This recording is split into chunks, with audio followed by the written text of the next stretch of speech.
Good to have you along. Here it is, 3 and Out on this Tuesday.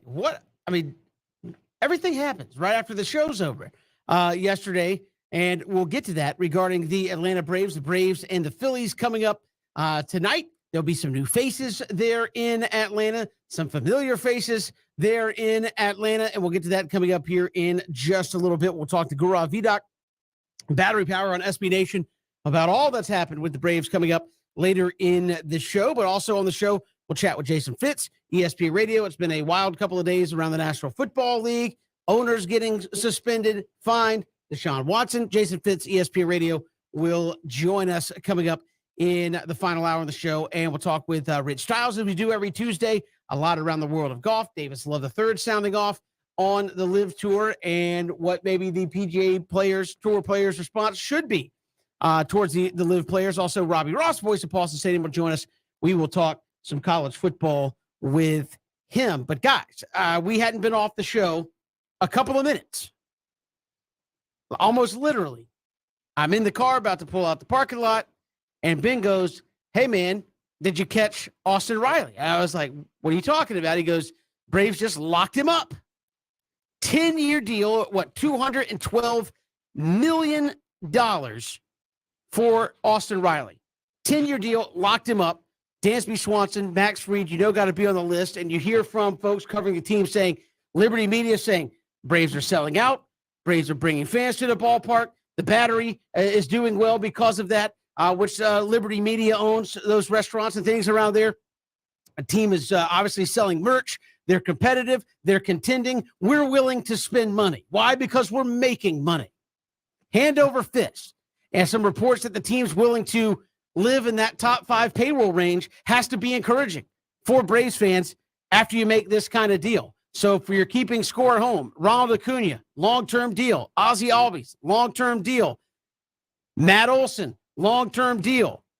Austin Riley, long-term deal. Michael Harris, under team control for 5 years on his rookie deal and arbitration. Potentially Dansby Swanson, potentially Max Fried.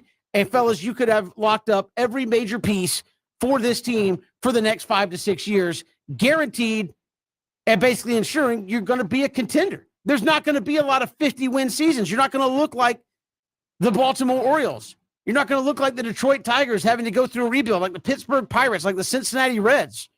To me, if I'm a fan, I see Austin Riley signing, and you hear we're willing to pursue Max Fried and Dansby Swanson to get that locked up. Fellas, that's a major dub if you're an Atlanta Braves fan, that ownership is backing the team. Team is winning. We're making money. We're going to invest and make more money. And we have set this team up to be good for a long time. I don't think this is one where you're going to chalk up 3 or 4 World Series. But this is a team that will be in the postseason, should be making money. And BJ and Ben, I don't think this is a situation where you're signing guys and you're keeping guys in a familiar, comfortable environment. I don't think this is going to be a BJ Upton situation, just where you bring guys over on big money. They don't really seem comfortable. It doesn't pan out the way you thought it would, and you end up eating contracts and trading guys. I mean, these guys are all in their prime years or haven't even got to their prime years yet in some cases. Alex Anthopoulos, I agree with the tweet I saw the other day. When's his extension? I mean, because the dude's getting it done. And I know people say, well, why are they taking advantage of these guys? Is it taking advantage of guys if they want to be with your franchise and you give them a good contract? You're going to get Austin Riley last year of the deal, $22 million for a potentially MVP all-star caliber third baseman. Ching, I'll take it.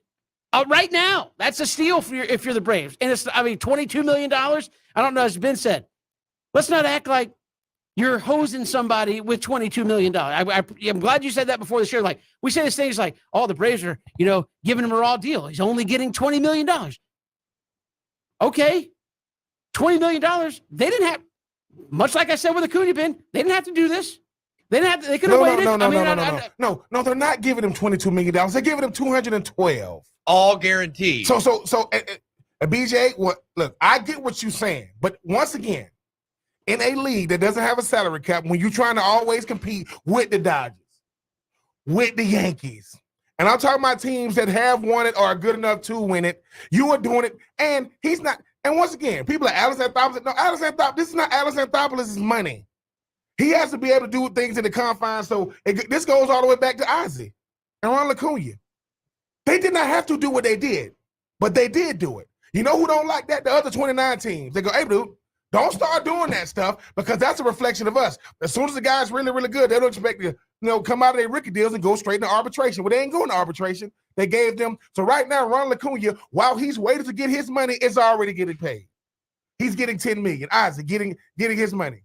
The hardest thing to do in pro sports is to keep the band together because everybody want their money.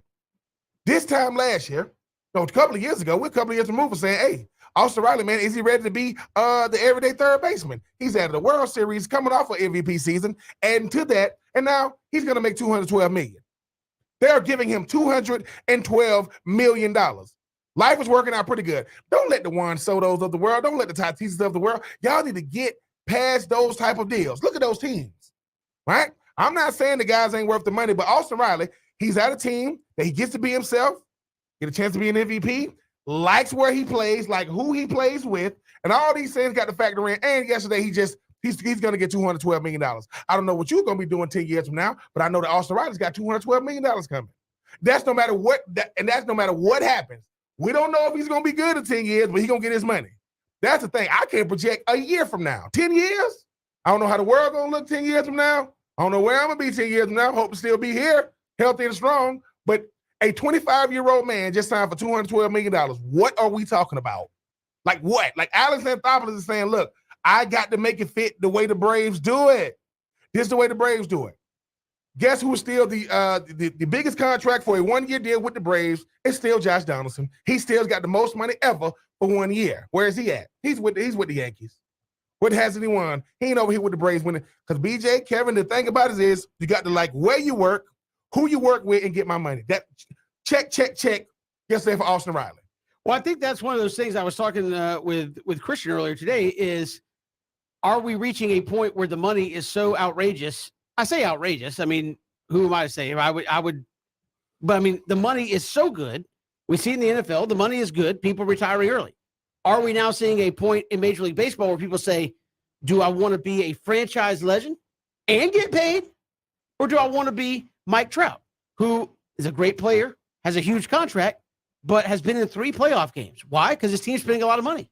The Padres, I'm interested to see what the Padres do through all this. How long can they keep that band together? Manny Machado, huge contract. Fernando Tatis, Juan Soto is coming up for a huge deal at some point. How do you keep that together? Plus, you just gave Joe Musgrove a huge deal to be a starting pitcher. Like, how do you keep that together? So I think, Ben, depending on the players, if you like, and this is where I think something Ben says a lot, BJ, comes into play. If you like the culture that you are in, are you willing to take less to stay there? And by less, $212 million as opposed to $230 million. No. So, no, but I'm saying, if I'm Austin Riley, I'm from Mississippi. I'm playing in Atlanta. About the only other places I could go that's close to my family, St. Louis, maybe Houston or the Texas Rangers. I'm in a place that wins. I'm in a place that I'm comfortable. I'm in a place where I like the dudes in the clubhouse. I'm in a place where I mash. I play well. They believe in me. And I'm getting a 10-year deal. I'm set for 10 years. Maybe if I'd have waited this thing out, I could have got more money. Or maybe there was a cautionary tale that happened in that clubhouse from a guy that used to wear number 5 that said, if I really want to be here, don't mess around. Let's get this done, and I want to be here. And I think that is something that you can't underestimate. Everybody getting paid on a team that wins, positive clubhouse culture. If everybody took a little less money, yes, you can keep the band together and be a contender for a long time. Yeah, I think it's a great deal for the Braves. I think it's a great deal for Riley. And I think the one point you made in the show meeting is that I've heard you say, Ben, when you talk about contracts, right, that in the National Football League, the new standard may be 3-year deals, right? 3-year deal, because that way you can have the chance to, I guess, re-up in 3 years if the market changes. But the difference, and I think this is the key point, is that in the National Football League, contracts are not fully guaranteed. Yeah. Right? So the contract, I mean, I don't even know. like kind of what the point of a contract. It isn't fully guaranteed or Well, you stretch it out to be able to try to put certain clauses in these contracts. But it's not as it reads necessarily. No. The only thing that mattered, the years and the number doesn't matter. The guaranteed, no. There's a difference in guaranteed and fully guaranteed. Yeah, as it's well. crazy. But with Austin Riley at what, 24 years old, he has $212 million period guaranteed. Yes. Even if he hits 195 for the rest of his career. And that security, and as Kevin, as you said, to be in a place that just won the World Series, to be in a place where you're an MVP candidate, I mean, that's incredible. Now, do you wonder, theoretically, if you signed a 5-year deal, could you have signed a 5-year deal again and kind of do the NFL model? And could you get more theoretically down the line? But I think your point about Freeman is a viable one also. I mean, the Freddie Freeman thing to me seems like for this Braves team as a cautionary tale, because Freddie Freeman comes back, he's boohooing all over the place, he's crying about leaving, he's crying about I wanted to be a Brave, I'm crying about this. It was an emotional meltdown in Atlanta. It's basically what you saw. And I'm wondering if guys are going, listen, if this is where I want to be, get it done. Yeah. And I'm not saying it like, hey, settle for the worst contract ever. Mm-hmm. But nobody's crying for Austin Riley, $22 million. But look, I think he doesn't have to worry about any of that stuff for a decade. Right. And so I think for me, a lot of guys in this clubhouse saw what went down with Freddie Freeman, and everybody. I mean, again, Ben, you saw this. Everybody was dumbfounded that happened. They go up to Brian Snitker, they're like, hey, you guys just traded for Matt Olson. You see Brian Snitker like go, oh, okay. So like, I think in his mind, he was like, we're not going to not have Freddie. Yes. And so I think to me, guys saw that and said, I like the guys I play with. We're a contender. You look around. I know the phrase in pro sports, don't count other people's money. Okay. Well, I know that guy, regardless of what he's paid, is at first base for 8 years. Ronald is going to be out there for another 8 years. Yep. Ozzy's going to be there for another 5 years. I'm here, and now the team's saying they want Dansby and Max Fried. And you could say, all of us are young for the most part. We could be good. Really, really good. Really big. Or I could go get paid and play in Cincinnati where we're out of it, in May 1st. I'm getting my cheese. But yeah. I think maybe that plays a little They're bit. doing something. Alex Anthopoulos is doing something that people ain't giving them enough credit for. The best teams, right, have certain things in common. Every good team has. We got guys that been there a long time. The coach or the manager or whomever, Jim, have been there a long time. You don't believe me? All right. When you look at what happened with the Rams, right? What do they have there? What do they have in place? They got a guy in Sean McVay that already been there. He said, hey man, what are you lacking? A quarterback. They gave him a quarterback they wanted.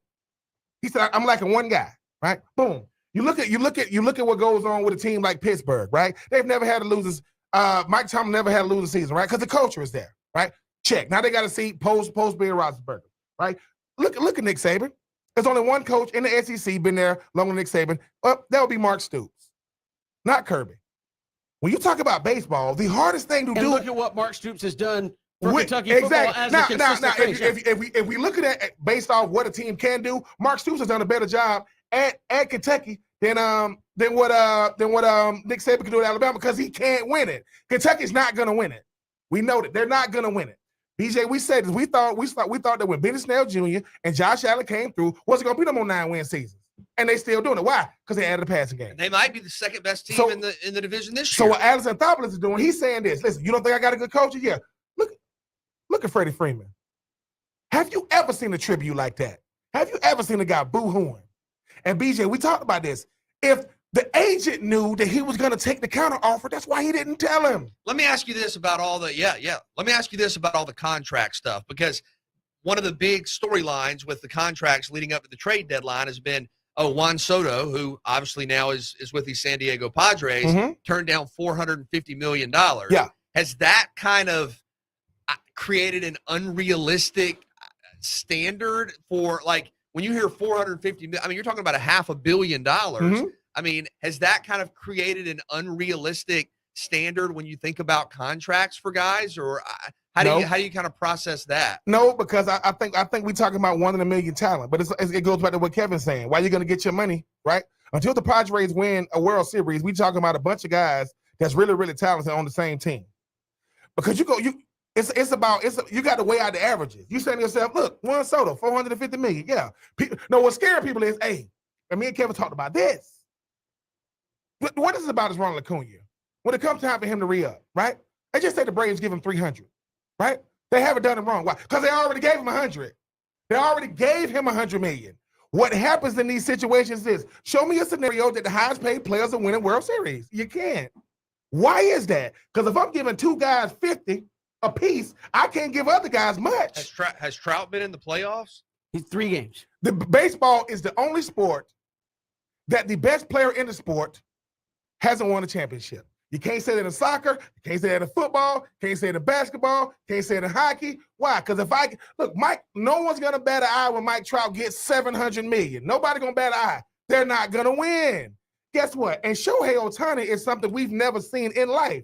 And there were too many teams can even afford him. So when it comes time for him to re-up, he's gonna either call New York or the agent's gonna say, hey, just come back with us. Because what happens is, BJ, no one wants to be a part of a franchise that loses. I was with the Titans. The Titans can win 4 Super Bowls in a row. They are not the media darling of the NFL. The Titans had the best record in the AFC last year. No one cared. But they said, well, listen, if we ain't going to be the media darling, we at least going to be good. No, but to your point about being a part of a winning organization, and your point, the Braves just won the World Series. Yep. They were on the verge of it before that. Yep. And now the majority of their star players are signed long-term or we are in the works for some of the other guys. And a lot of people say, I mean, it's amazing. Yeah. If Dansby and Max Fried aren't the next ones. Let's do it. I mean, and if you're Alex Anthopoulos, you just kick back and, hey, I'm saying, because people say, well, the Braves farm system is decimated right now. Why? Because you've had to use some of those guys as trade pieces, and a lot of those guys are now playing on the big club. Well, if all these cats are on 5, 6, 7, 8-year deals, what are you doing in that time? Rebuilding the farm system for the next crowd. I think Alex Anthopoulos has done a $212 million. That's a pretty good day. I think he's done a tremendous job. It's getting close to the trade deadline. So much has happened around Major League Baseball. We'll get to that when we come back, including one big pain in the neck. Not going to be in the National League East. This is 3 and Out. Good to have you along. Hit us up on Twitter at Pigskin Radio, streaming live, ESPNCoastal.com. You can also catch us on Facebook, Twitter, and YouTube at ESPN Coastal.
Good to have you back. Here it is, 3 and Out. Kevin, BJ, and Ben coming up on the trade deadline. Of course, the Braves have been active. They have got Jake Odorizzi in. Grossman from the Tigers going to platoon out there in left. And I know people look at his slash line and say, what in the world were the Braves thinking? I mean, Alex Anthopoulos brought in a couple of cats hitting under 200 last year. One of them was the World Series MVP. That's all you're looking for. Is can a guy who struggled on a bad team and not really struggled against left-handed pitching, hitting like 365 is Grossman, come in, hit lefties, play left field. God knows he's better than Marcell Ozuna out there with a glove on his hand and get the job done. Then, of course, you lock up Austin Riley to a 10-year deal over the last 162 games. So if you want a full baseball season sample size, Austin Riley, 314, 45 homers, 125 RBI, slugging almost 600. That'll play. That'll play on most ball clubs. Yeah, and with the Grossman deal coming over from Detroit, he had 23 home runs last year and had a on-base percentage in the 360s. So not having a great year this year. Detroit obviously not good this year, so maybe a change of scenery will help. But we saw last year Alex Anthopoulos add players who maybe statistically at first glance there wasn't a ton to be excited about. Those guys came to Atlanta and were extremely productive. Absolutely. And again, you've got big trades going on today. A lot of people talking about what would happen with Juan Soto. Well, he's out of the National League East. Mhm. The Washington Nationals might be fielding a AAA team here before too much longer, but Juan Soto goes to the Padres. The Padres gave up not one, not two, not three, but 4 of their top 10 prospects in their farm system in exchange for Juan Soto. They also get Josh Bell going over there. So the Padres looking really good. The Padres jettisoned Eric Hosmer to Boston after that trade was done. So the Padres have been the most active. Oh, by the way, they got Josh Hader from the Brewers to come in. And that was a strange trade. I feel like breaking out the Windhorst meme. Very strange trade.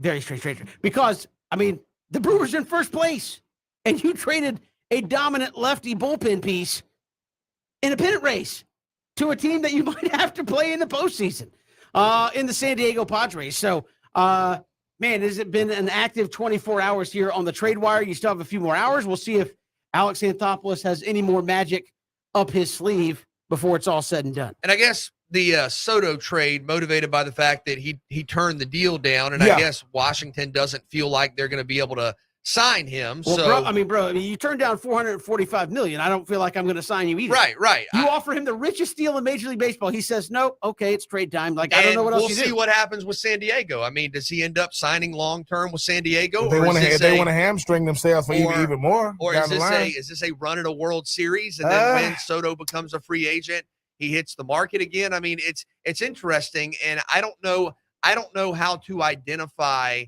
what realistic market value is, because you see that 450 million and you go, wow, like that is, but is that what it's going to take if you want a long-term deal with Juan Soto? I don't know. I do know if I'm a Nats fan, I'm very disappointed, and I appreciate prospects, and I do definitely believe, as the Braves are a testament to, you have consistent success and you build your organization from within. I absolutely, or from the minor league system, I should say, often from within, but from minor league talent instead of just going out and getting free agents. I believe that leads to stability and success, but also, and Kevin, you mentioned this, prospects, you never know. I mean, we've heard about a lot of guys, if you're a Braves fan, for example, for the last, couple of years, it was, Drew Waters and Christian Pache and, Christian Betancourt and Aaron Blair, and some guys, it works out. Some guys it doesn't. And I'm not saying it won't work out for those guys moving forward, but I think if I'm the Nationals, I just gave up a guy that if current trends continue, is going to be in the Hall of Fame. Going to be in the Hall of Fame. One of the most recognizable players in baseball, one of the best players in baseball. And I guess if you can't get a deal done at some point, Ben, like you said, you reach a line where you cannot cross that monetarily. You can say, we cannot be viable as an organization and give you $500 million. But even though you got some great prospects in return, I think it would be a really, really tough leap to say that one of those guys is going to be on par with what Juan Soto is going to be. So if I'm a Nats fan, you're excited about the prospects, Mhm. but man, to lose a player the caliber of Juan Soto, maybe a generational talent, that's really tough if you're DC. Yeah, no, you didn't lose him. You didn't lose him. He left. Like he didn't want to be there. You didn't give him a choice. Yeah. Exactly. It's like no. If I'm in the front office, right, of the Nationals, I said, dude, I offered him $400 million. Oh, well, Plus, yeah. almost half, $1 billion. He said no. What else do I got? Do I go back and say that ain't enough? No, I just think he wanted out. He wanted out. He didn't want to be there. Once Right? again, Yeah. But once again, BJ, think about this. Every time we make a free agent deal, we are betting on the now and the future. That's what we're doing. But what is it about the Padres make you think they're going to win in the future? They got a bunch of superstars. Tatis is hurt right now. Right now. So the greatest ability you have when it comes to sports is durability. After durability, hey man, I mean, availability. Where you at?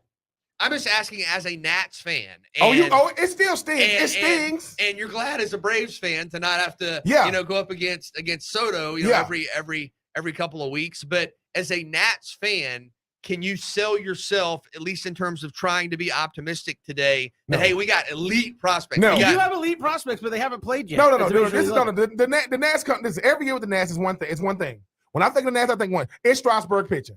If he's not, I don't want to talk about the Nats because if he's pitching, Kevin, I remember when he came out of San Diego State. I'm like, what do you mean we're not going to let him pitch this year? What do you mean? There was the postseason. They were the postseason. They're run, they not shut going to let it him down. pitch because when they won it, he was pitching.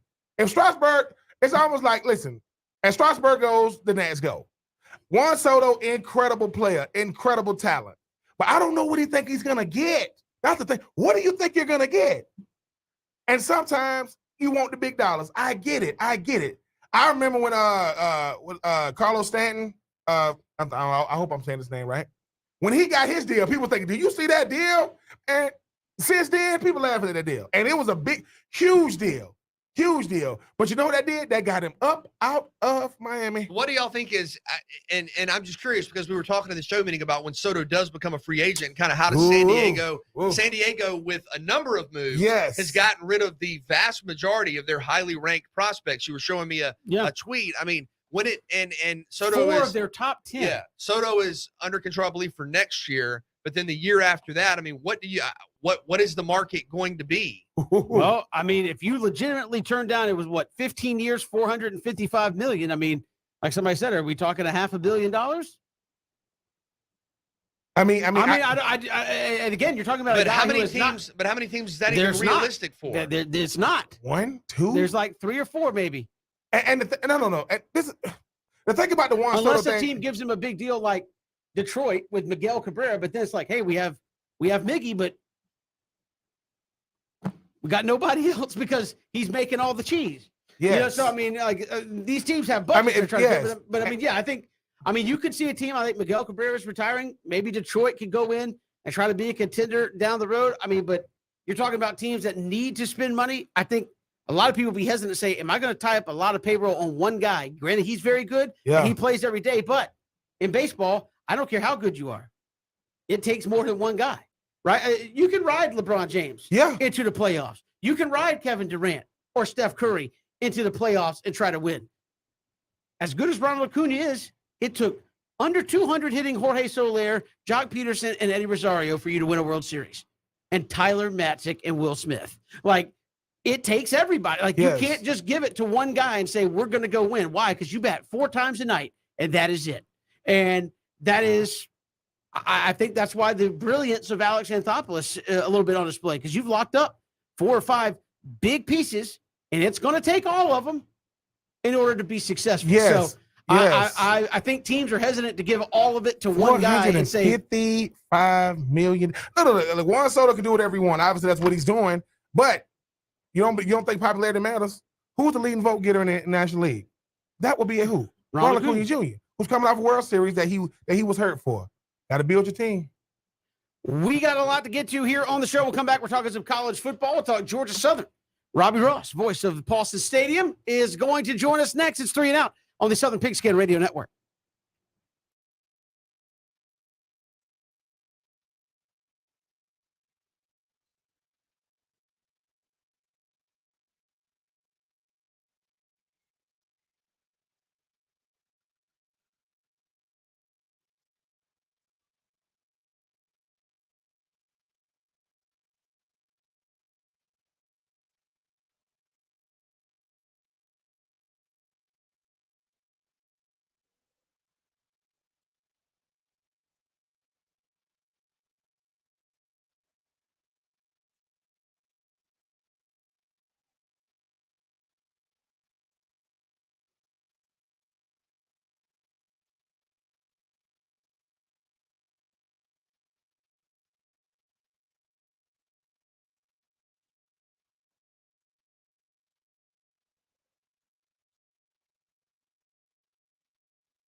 Great to be back here on this Tuesday. College football, rocking and rolling, and Georgia Southern getting back to it there along the banks of beautiful Eagle Creek. And joining us here on the program to talk about Georgia Southern, Clay Helton in the fold, the voice of Paulson Stadium. Robbie Ross joins us here on 3 and Out. Robbie, what's happening? Hey, guys. Thanks for having me. First question, though. I caught the tail end yesterday. Did someone actually call in and say Brock Lesnar was one of the greatest of all time? They did, and that was the most ridiculous take I've heard on this show, and I've heard a lot of those. I know you. I immediately thought of you, Robbie, when I heard that take. I was like, if there's anybody that's going to be offended to the max about that take, it would be you. Wow.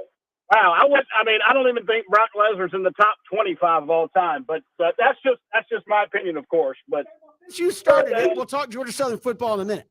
Give me your top 5 all time then. Oh, well, the Nature Boy Ric Flair by far is number 1. I think then you have to go Stone Cold Steve Austin number 2, The Rock 3, Hulk Hogan 4, and 5 would be the Macho Man Randy Savage based on technical ability alone. No Undertaker in there. All right, that's fine. Robbie Ross joining us here. Georgia Southern back at it. From an outsider standpoint, how excited are you? I know Georgia Southern built on tradition, on option football, and running the ball. How excited are you to see Clay Helton and this iteration of Georgia Southern football? Well, I am excited to see what's going to take place. I don't think my wife is, because I told her we're not going to have any more 2.5 hour, 3 hour games. They're going to be more like 3.5, 4 hours throwing the football so much. So I'm going to be spending a little more time in Statesboro this fall, which is going to be good. But I think that with Kyle Van Treese, the transfer quarterback in from Buffalo, throwing the ball a lot more. I think I said after we talked during the spring game that they threw the ball in the spring game more times than they have in my 4 previous years as the PA announcer in total. So it's going to be a different look, but with a different look comes some growing pains. As you all know, that it's going to be hard from going to a roster full of guys you recruited to run some semblance of the option, not the old school triple, but that shotgun pistol thing that they ran for the last 4 years, into a spread roster. There's going to be some growing pains offensively, and I think those are going to show early on, and I'm afraid due to the schedule being so tough, they may show a lot there in the conference slate. You're talking about an offense with Brian Ellis, OC, coming in from Western Kentucky, that there with the Hilltoppers was throwing the football all over the place. Is there a chance, especially early, Robbie, that we still see Georgia Southern try to establish the run as the first priority as that passing game develops? I don't think so. I think it's just the opposite. I think they're going to try to use those first 4 non-conference games to establish the passing game more so than anything else. And then you kind of use the running game as a crutch when needed, because I think there is going to be so much new nomenclature, new formations, new everything, that I think they're going to have to use those first 4 games to get comfortable throwing the football as much as they want to get ready for conference play. And you open up conference play right on the road in Conway against Coastal Carolina, who's picked 2nd in the East, and Georgia State on the road, who has picked ahead of you or 3rd in the East. So I think they're going to have to use the running game kind of as a crutch, because they know it's there with the running back room that they have.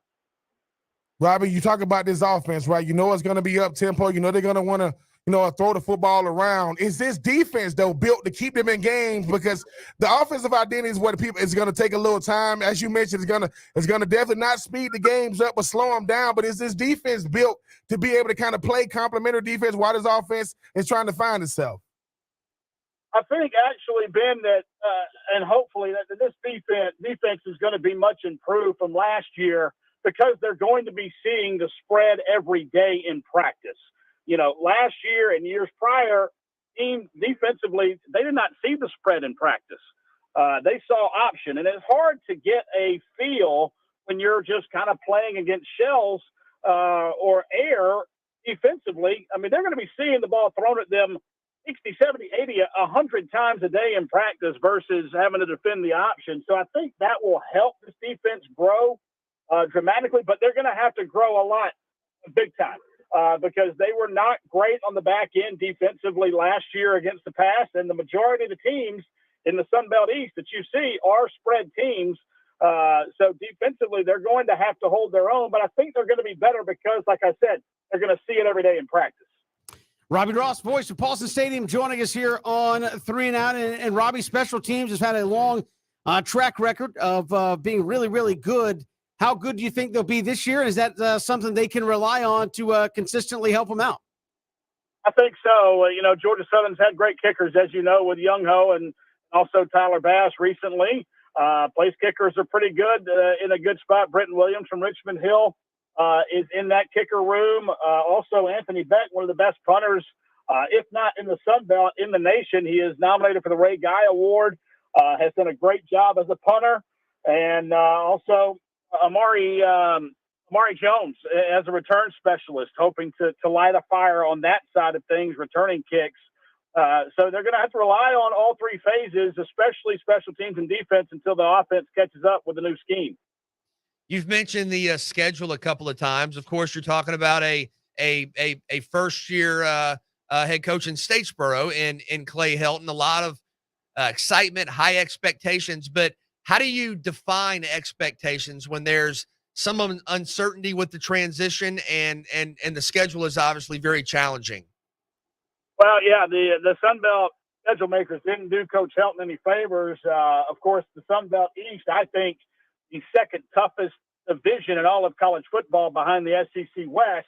And then their two crossovers are Louisiana picked to win the West and South Alabama picked second in the West. So 9 conference games against the top 9 teams in the league, which that didn't do them any favors. I think when I looked at the coaches poll, 5th was probably a little bit low in the East, but I'm not sure that 4th is much more. I think 4th is probably maybe 3rd. You steal one at Georgia State on the road, and then you got Marshall at home. If you steal one of those, you can maybe finish 3rd. I think App and Coastal Carolina are so much better, or they are the ceiling there in the East. But I think 3rd is attainable, and if you get really lucky and things come together, maybe you can finish 2nd. Robbie, how important is it going to be this year to make sure that Georgia Southern keeps pace and really kind of make sure, even though you got guys coming over, you talk about Mars, you talk about Old Dominion, you talk about James Madison, how does Georgia Southern make sure that, look, we got 3 of those 4 coming over. We got to welcome those guys because we still got to deal with Coastal, still got to deal with App. And I know they don't like to hear this. They still got to deal with that team up there in the ATL that will go unmentioned. Oh yeah, that team that plays at Turner Field, right?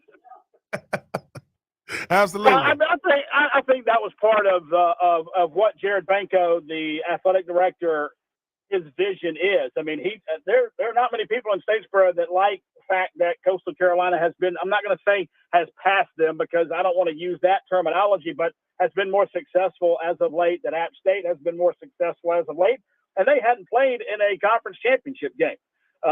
Georgia Southern won the conference in 2014, I think, their first year eligible when they weren't bowl eligible, but they have not played in the conference championship game. They have not been conference champions since then. I think that is what is driving the motivation for Jared Banco and the entire athletic department and, of course, the football program. They want to get in that Sun Belt championship game on December the 3rd.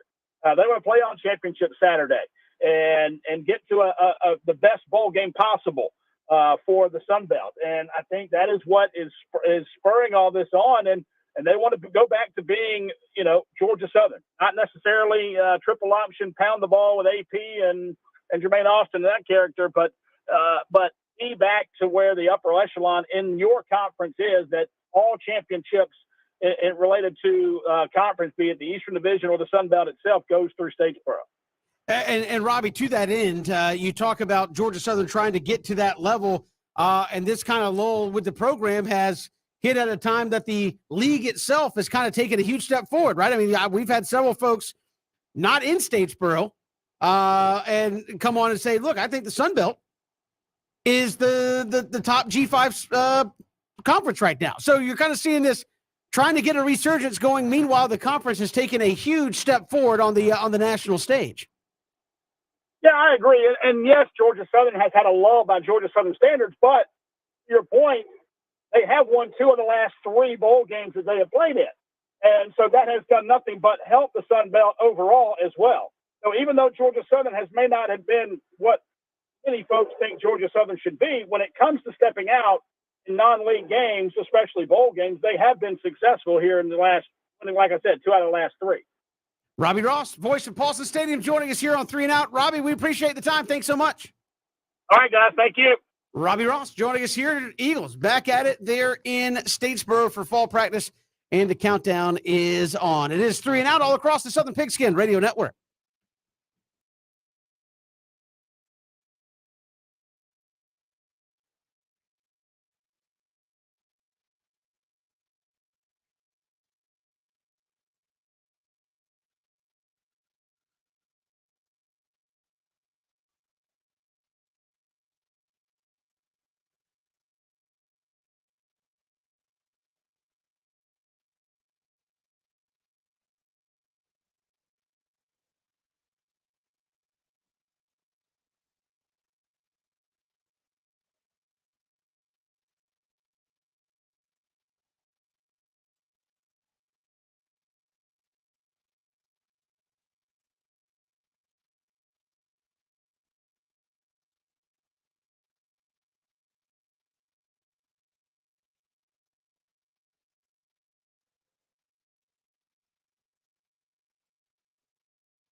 Good to have you back. Here it is, 3 and Out. Kevin Thomas, Ben Troop, BJ Bennett. Glad you're with us here. Georgia Southern, we just talked with Robbie Ross.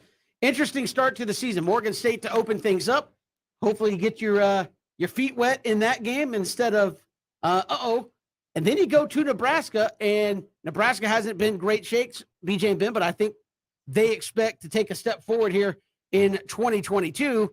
UAB, Ball State, and then you're in it, right? So you got an interesting kind of non-conference run there, but week 2, Nebraska, we've seen Sun Belt teams in the past, fellas, pull off upsets. What a big feather in the cap of Clay Helton if you go to Lincoln and pull off a surprise upset. Oh, and they're going there to win. I mean, I understand that, yeah. No doubt about it. I would also keep an eye on that UAB game, following that trip to Nebraska. Ben, I know you've been over there and have talked to the team, Bill Clark, the job they've done since bringing that program back.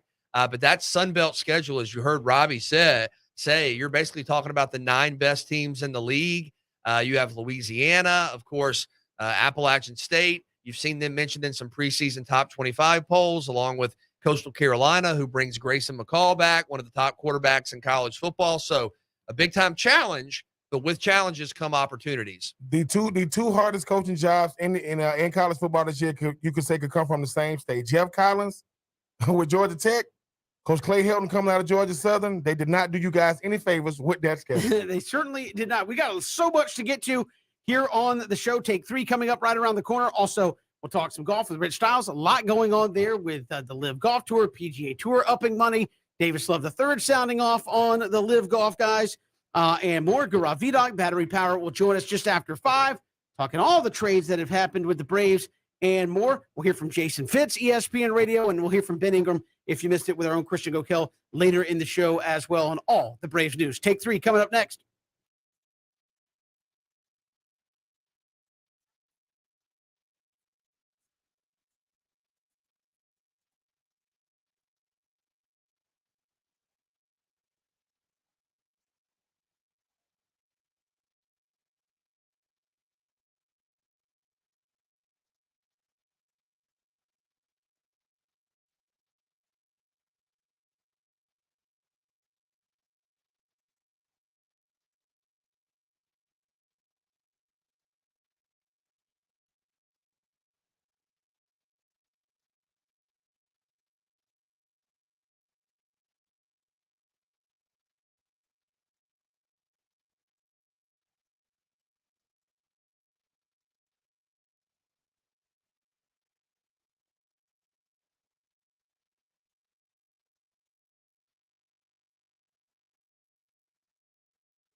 Good to have you back. Hour number 2 here on 3 and Out. A lot to get to. Rich Styles will join us this hour.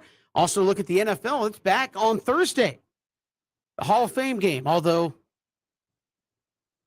the people you want to see don't appear to be playing for the Jacksonville Jaguars. We'll get to that. Coming up, also Gaurav Vidok, final hour from Battery Power on SB Nation, talking all the Braves news. Jason Fitz in the final hour of the program from ESPN Radio. So much happening around the NFL in the last 24 hours. You have owners being suspended, actually getting longer suspensions than Deshaun Watson got at the end of the day. So we'll get to that and more coming up in the final hour of the program. But first, fellas, let's take 3 here on 3 and Out. All right, take 1. Will Smith gone in a trade for Jake Odorizzi. How will you remember Will Smith's tenure in Atlanta? It's interesting because when you think about Will Smith, and was a great closer for San Francisco, comes over to Atlanta, and the expectations were very high. I think for a lot of his tenure, you think about kind of shaky moments, right? I mean, just being honest, you think about having to manage with runners on. You think about maybe you come in to close out a 3-1 game and it's a 3-2 game, and then you catch a ball on the warning track to end the game. And I think his ERA for his career in Atlanta is about 3.75, which is not very good necessarily for a closer or back end sort of stopper, so to speak. But you say that, and then you look at the layers of what was accomplished. He was a leading part of a bullpen that won a World Series and had a lot of postseason success and closed out the World Series and was absolutely at his best in the World Series. So I think for a lot of people, just when you talk about Will Smith, or when you follow social media, like when he would come on in a tense situation, you see the, here comes the Will Smith moment. Here comes the walk and the single, and it's going to be interesting. And I think there's truth to that.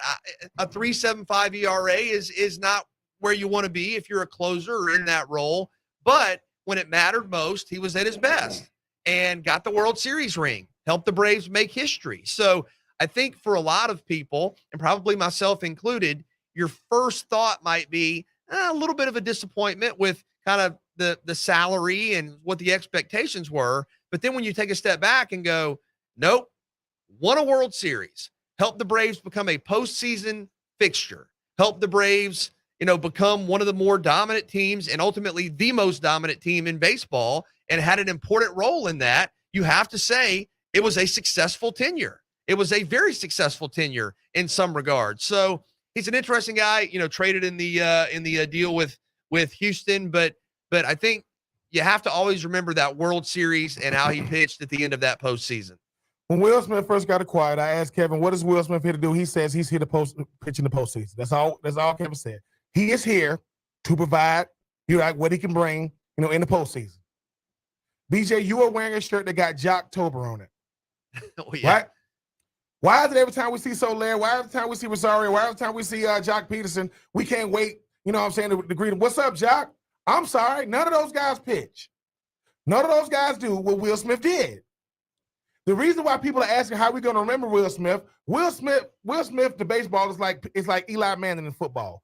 Regular season ain't much to talk about. We ain't talking about regular season. But in the playoffs, he is lights out. So at the end of the day, you ask yourself, do we win it without Will Smith? The answer is no, because it was lights out. I'm not saying that somebody couldn't have done what he did, but he did it. I'm going to remember Will Smith for his contributions. When that 2021 World Series team gets honored, he's going to be there. You don't got to like it. But when you needed him in the clutch, and I'm talking about the postseason, he was lights out. Now, a lot of those games in between. The regular season, yeah. But who are we talking about, right? Santonio Holmes is a Super Bowl MVP. He's not going to go to the world. He's not going to be in the Hall of Fame. But you go back to that last Pittsburgh Super Bowl. Who won it? Santonio. All I'm saying is, Will Smith, we appreciate you, sir. The reason why Jock Peterson love Atlanta, the reason why Soler love Atlanta, the reason why Rosario love Atlanta, and the reason why Will Smith should love Atlanta and we should love him is because when we needed him, he did what he needed to do.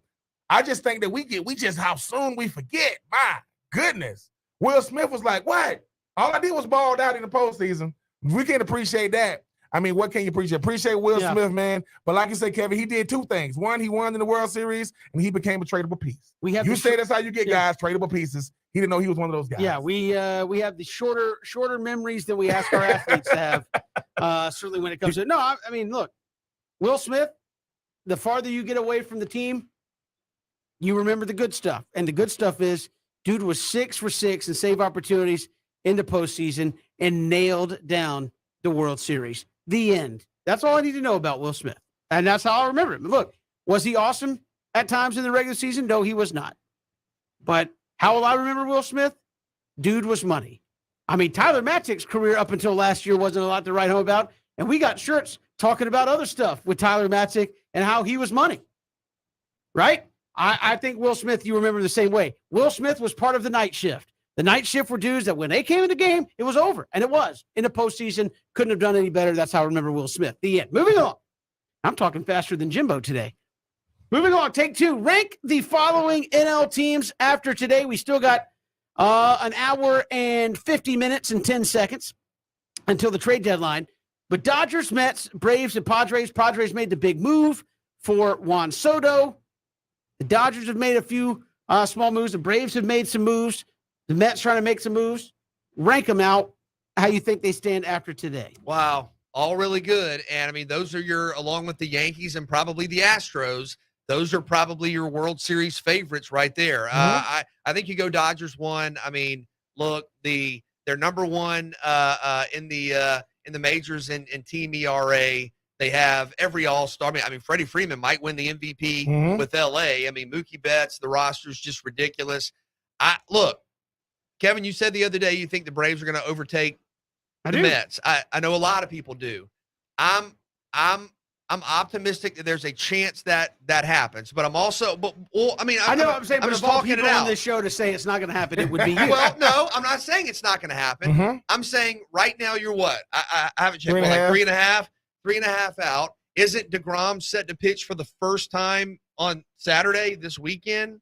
So I think he's pitching tonight. So you think, okay. So against what's left of the Washington Nationals. So you think about adding pieces at the trade deadline. I mean, you're basically getting the maybe the best pitcher in baseball because you haven't had him all year. So because of that, I just need to see how it goes this weekend with Atlanta. Right now, just based on where the standings are, I will go Mets number 2. I'll go Braves 3. I think this Braves roster is stacked. Again, you got Austin Riley, the great momentum, the great news from that deal. You're talking about bringing in some modest pieces, but I think some important pieces, much like last year at the trade deadline. And then with the Padres, a close 4th, but the Padres have not been as good as the Braves this year. I think the Braves have a 7.5 or 8 game lead for the number 1 wild card spot. Tatis is still on the 60-day IL. I think in the next month or so, you're expecting him back, but some questions with their pitching as well. So even with Soto, I will go Dodgers, Mets, Braves, Padres. Dodgers, Braves, Mets, Padres. BJ, you're making this thing. You're making this thing too rough on yourself. The Dodgers are the team to beat in the National League until proven otherwise. I know the Braves beat them last year. I get. Not to say. Hold on. Dodgers won the World Series, right? I'm just saying. I mean, last time I checked, the Dodgers are good without Freddie Freeman. Now they have Freddie Freeman. Okay. I mean, I'm just saying. I mean, when you start looking at who the Dodgers are already loaded. I know we got Jansen or whatever, but they got Freddie Freeman. It's the Braves. Braves number 2. Why? Because the Mets are gonna Met. I don't care what no one said. The Mets are going to Met. I know they got Scherzer. I know they got DeGrom. I get it. Right? They're not better than the Braves. They got a better record right now. Right now, if the Mets were coming off a World Series and the Braves weren't, I would put them at number 2. Braves are defending World Series champs, not the Mets. That doesn't mean I don't respect Scherzer. That doesn't mean I don't respect DeGrom. That doesn't mean I don't respect what the Mets are doing right now. But the Mets had a 10.5 game lead on the Braves. It is 3.5. If you think the Braves had a 10.5 game lead on the Mets, they're gonna let them catch them? Nope. Now I know we got the series coming up, here soon, but I'm gonna go with the Braves 2, Mets 3, and I get it. Juan Soto is going to the Padres. I get it. They are that lineup is serious. You got to win something, man. You got that much firepower, and I know Soto ain't even got off the plane yet. I know, but you got to win something because If the Braves with all this firepower that they got, well, they proven it with a World Series. The Dodgers with that roster that fight, they won a World Series. Matt, show me you can win a World Series. Padres, show me you can win a World Series. Like BJ, you just mentioned, outside of the Astros, outside of the Yankees, these are the teams who picked to go to the World Series. Well, I know 2 of these teams. That's one of them. Other 2, got a lot of hype. And one of them is a part of the Subway Series. One of them is a little brother. The Mets are the little brother of New York. That's just what it is, right? And all I'm saying is there is a one, tight end that will go unnamed that I haven't heard from since, my little Braves, won that World Series. I'm just saying. Dodgers, Braves, Padres, Mets. I will put the Mets on the back end. Look. Whoa. Okay.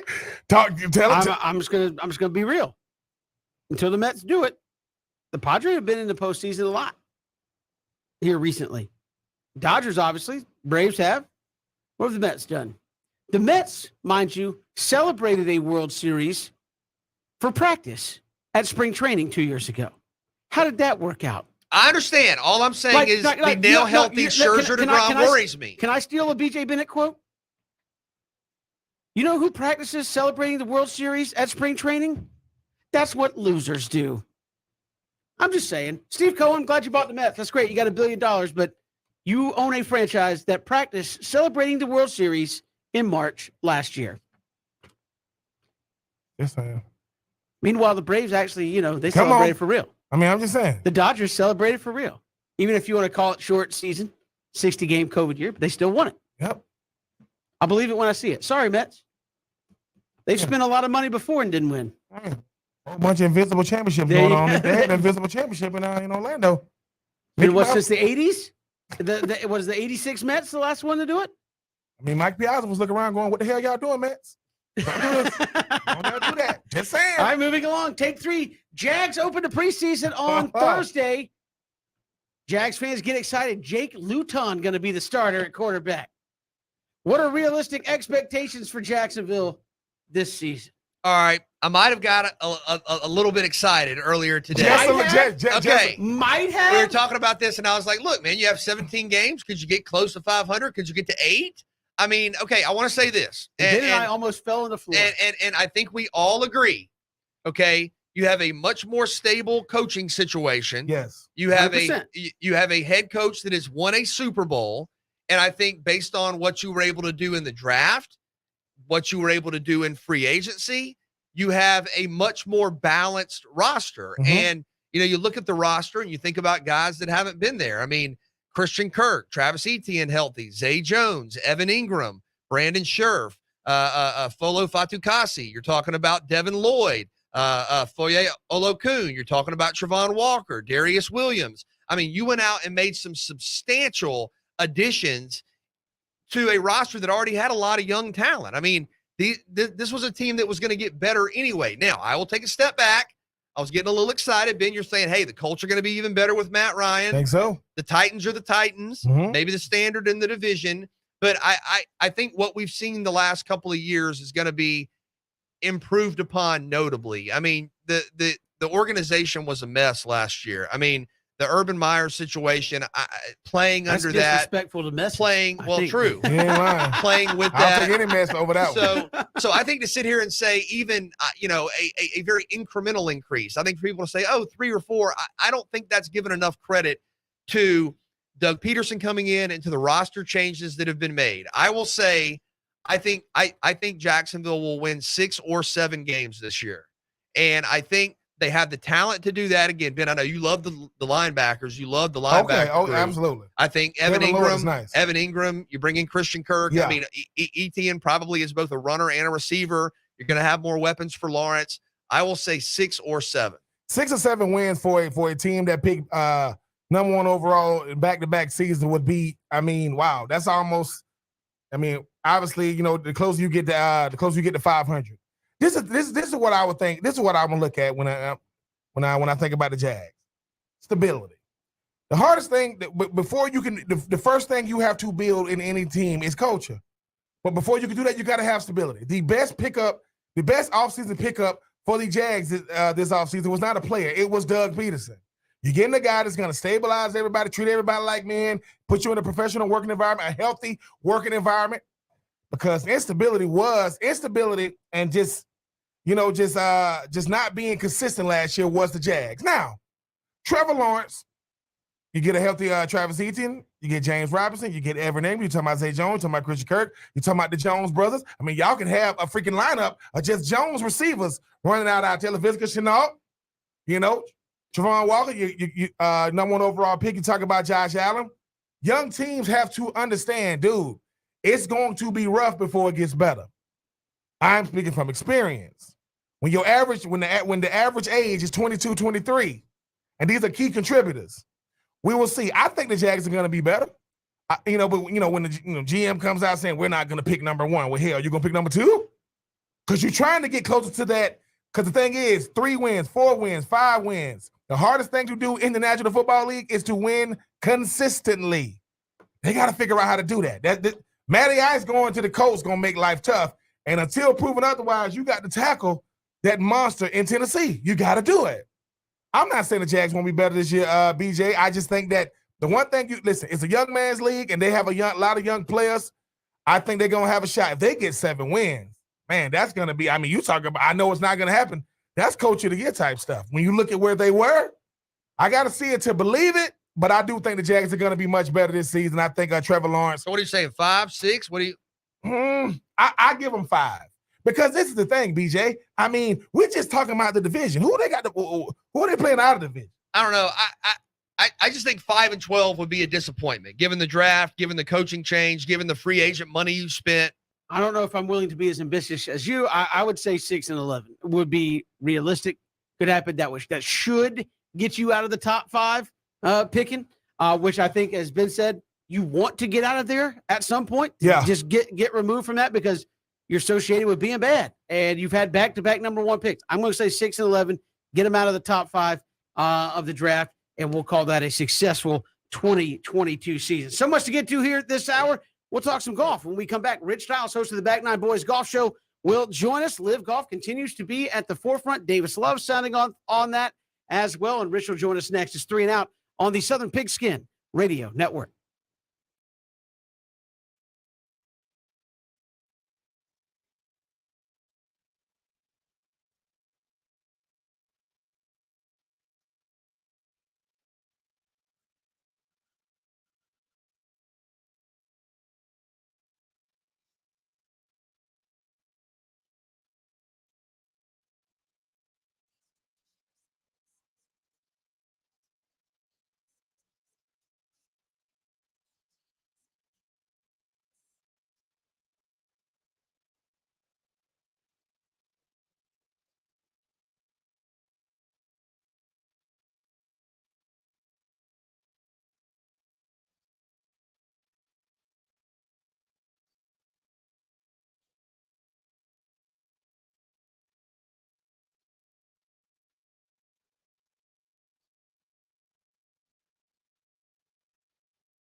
There's so much going on with the trade deadline. We'll get you the very latest to see if the Braves make a move here in the last hour and a half before the trade deadline. Make another move, I should say. Have some new faces in the lineup there potentially tonight. So we'll talk more about that coming up in just a little bit. But every Tuesday we chat with our next guest, and there is so much continuing to swirl around the world of golf. Rich Stiles, host of the Back Nine Boys Golf Show, joins us. Rich, welcome to the show. How are you?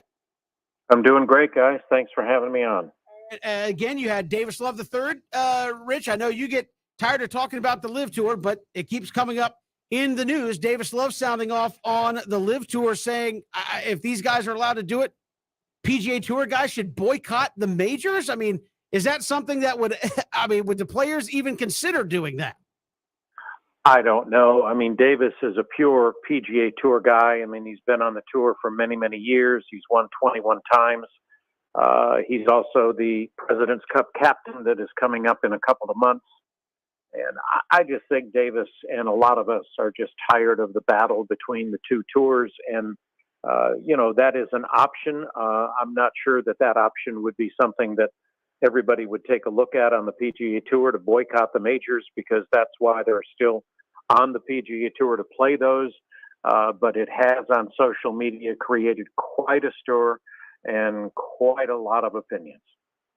Rich, when will some sort of stability be reached in terms of players leaving, attrition, somebody being on the PGA Tour saying, hey, I'm good to go, and then they're on the Live Tour, a couple of weeks later? I mean, how much longer do you think, in terms of a timeline, there's going to be some chaos and uncertainty with these two tours?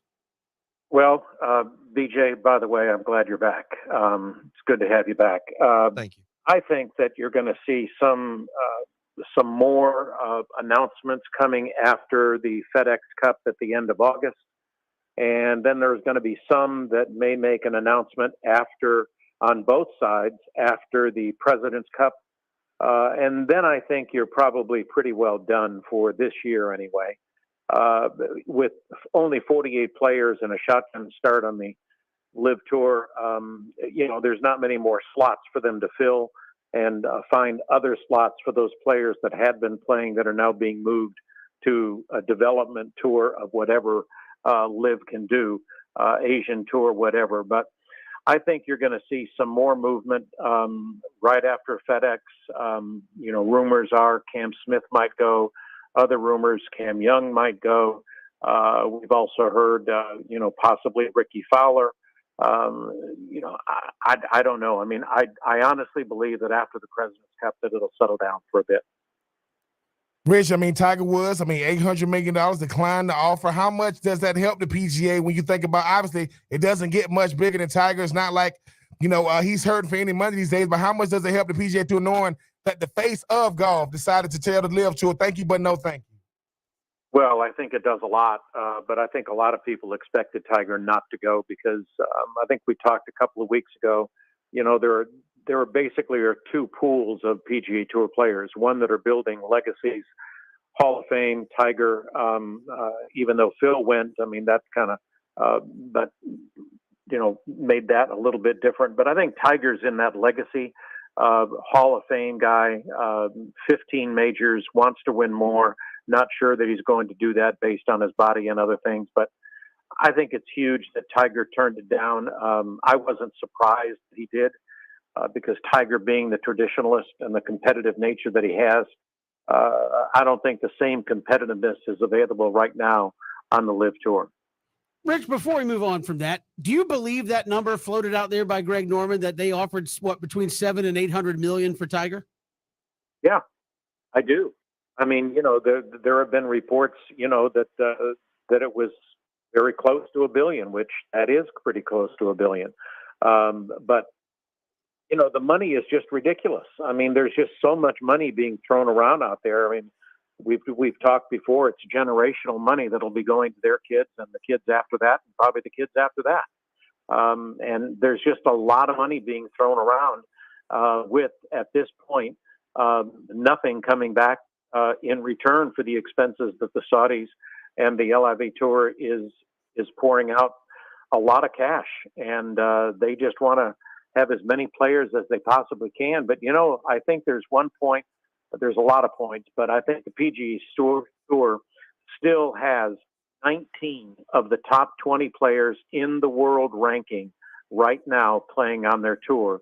Liv does have Stenson, who was the Ryder Cup for the European captain, no longer. Charles Howell, who's played 609 PGA Tour events. Paul Casey, Jason Kokrak, Bubba Watson, Masters winners. Yes, they're getting some names, but these are 3 champion tour guys. These are in the mid-40s that they probably are not able to compete the way they would like on the PGA Tour. Rich Stiles, host of the Back Nine Boys Golf Show, joining us. Rich, whenever you see a secondary league come up, to me, it does a couple of things. It annoys the primary league to some extent, but it also forces the primary league to examine or nay steal some ideas there as well. We saw the XFL the first time around. People looked at it. It was kind of a sideshow, but then the NFL stole some things from that and started incorporating it in their broadcast, in the way they went about, marketing the sport and things of that nature. Now we see the PGA Tour come out and say the prize money is up. I mean, if there's nothing else the Live Tour has done, it has forced the PGA Tour to come out and say, we're upping the prize money. We're paying you guys more for coming out and making the cut. Is that ultimately kind of a good thing that you see? Is, for all of its faults, the Live Tour is kind of forcing a self-examination of the powers that be there at the PGA Tour? Oh, I think definitely. I think everything now the PGA Tour is doing is a reaction to what the LIV Tour has done and is doing.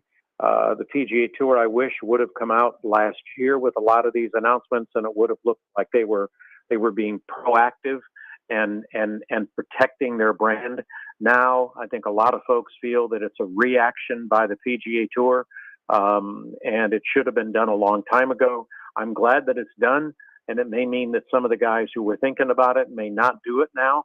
But it's definitely a reaction to what Liv has done. And I think the PGA Tour right now is kind of backpedaling in a way because they're reacting to everything that the LIV Tour is doing. Rich, talk about this hot streak for Tony Finau and just how well he's playing, and what's been the biggest key for him? I think just confidence, and his putting has been really good. He's always been a good ball striker, but Tony is just a great guy, down to earth, family guy, who has just had an opportunity to break through. And he was one of those guys that a lot of people said, played on the PGA Tour, can get some top 10s, can get some top 20s, and can play real well, but can't win. Well, I think he's quashed both those. He's now doubled his PGA Tour titles. He had 2 before this year. Now he's got 2 in a row, and not a lot of. He's the only one this year that's had 2 in a row on the PGA Tour. So I'm glad for him because it does take some monkeys off his back. Rich, I don't know if you saw the story about Tony Finau. Now I know these different guys got different strategies. Have you heard anything about him putting his kids' initials on the balls, and depending on whichever one he's hitting the ball well with, he'll stick with it. So I know most of us say we don't got favorites when it comes to our kids, but hey, if he's hitting bogeys with his little girl initials, he said, listen, if you want to go on the beach, I'll just put my son's initials on there. Have you talked about him being a very, very likable guy, but sometimes it's just good to root for guys who don't take life too serious. I've never heard of the initials on the balls. I mean, is that something that you do, Rich, as well? Well, I did put your name on my ball, Ben, but the ball didn't even move off the tee. That sounds like me. And yeah. Usually the ball compresses, but when I put your name on it, it just kind of stood there, and it said, "I'm a tight end. I don't move. I'm just staying here."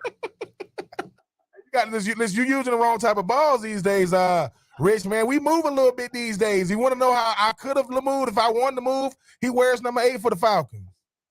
Well, Ben, I don't think the ball that I used with your name on it had enough dimples, so I think it probably wasn't USGA approved. But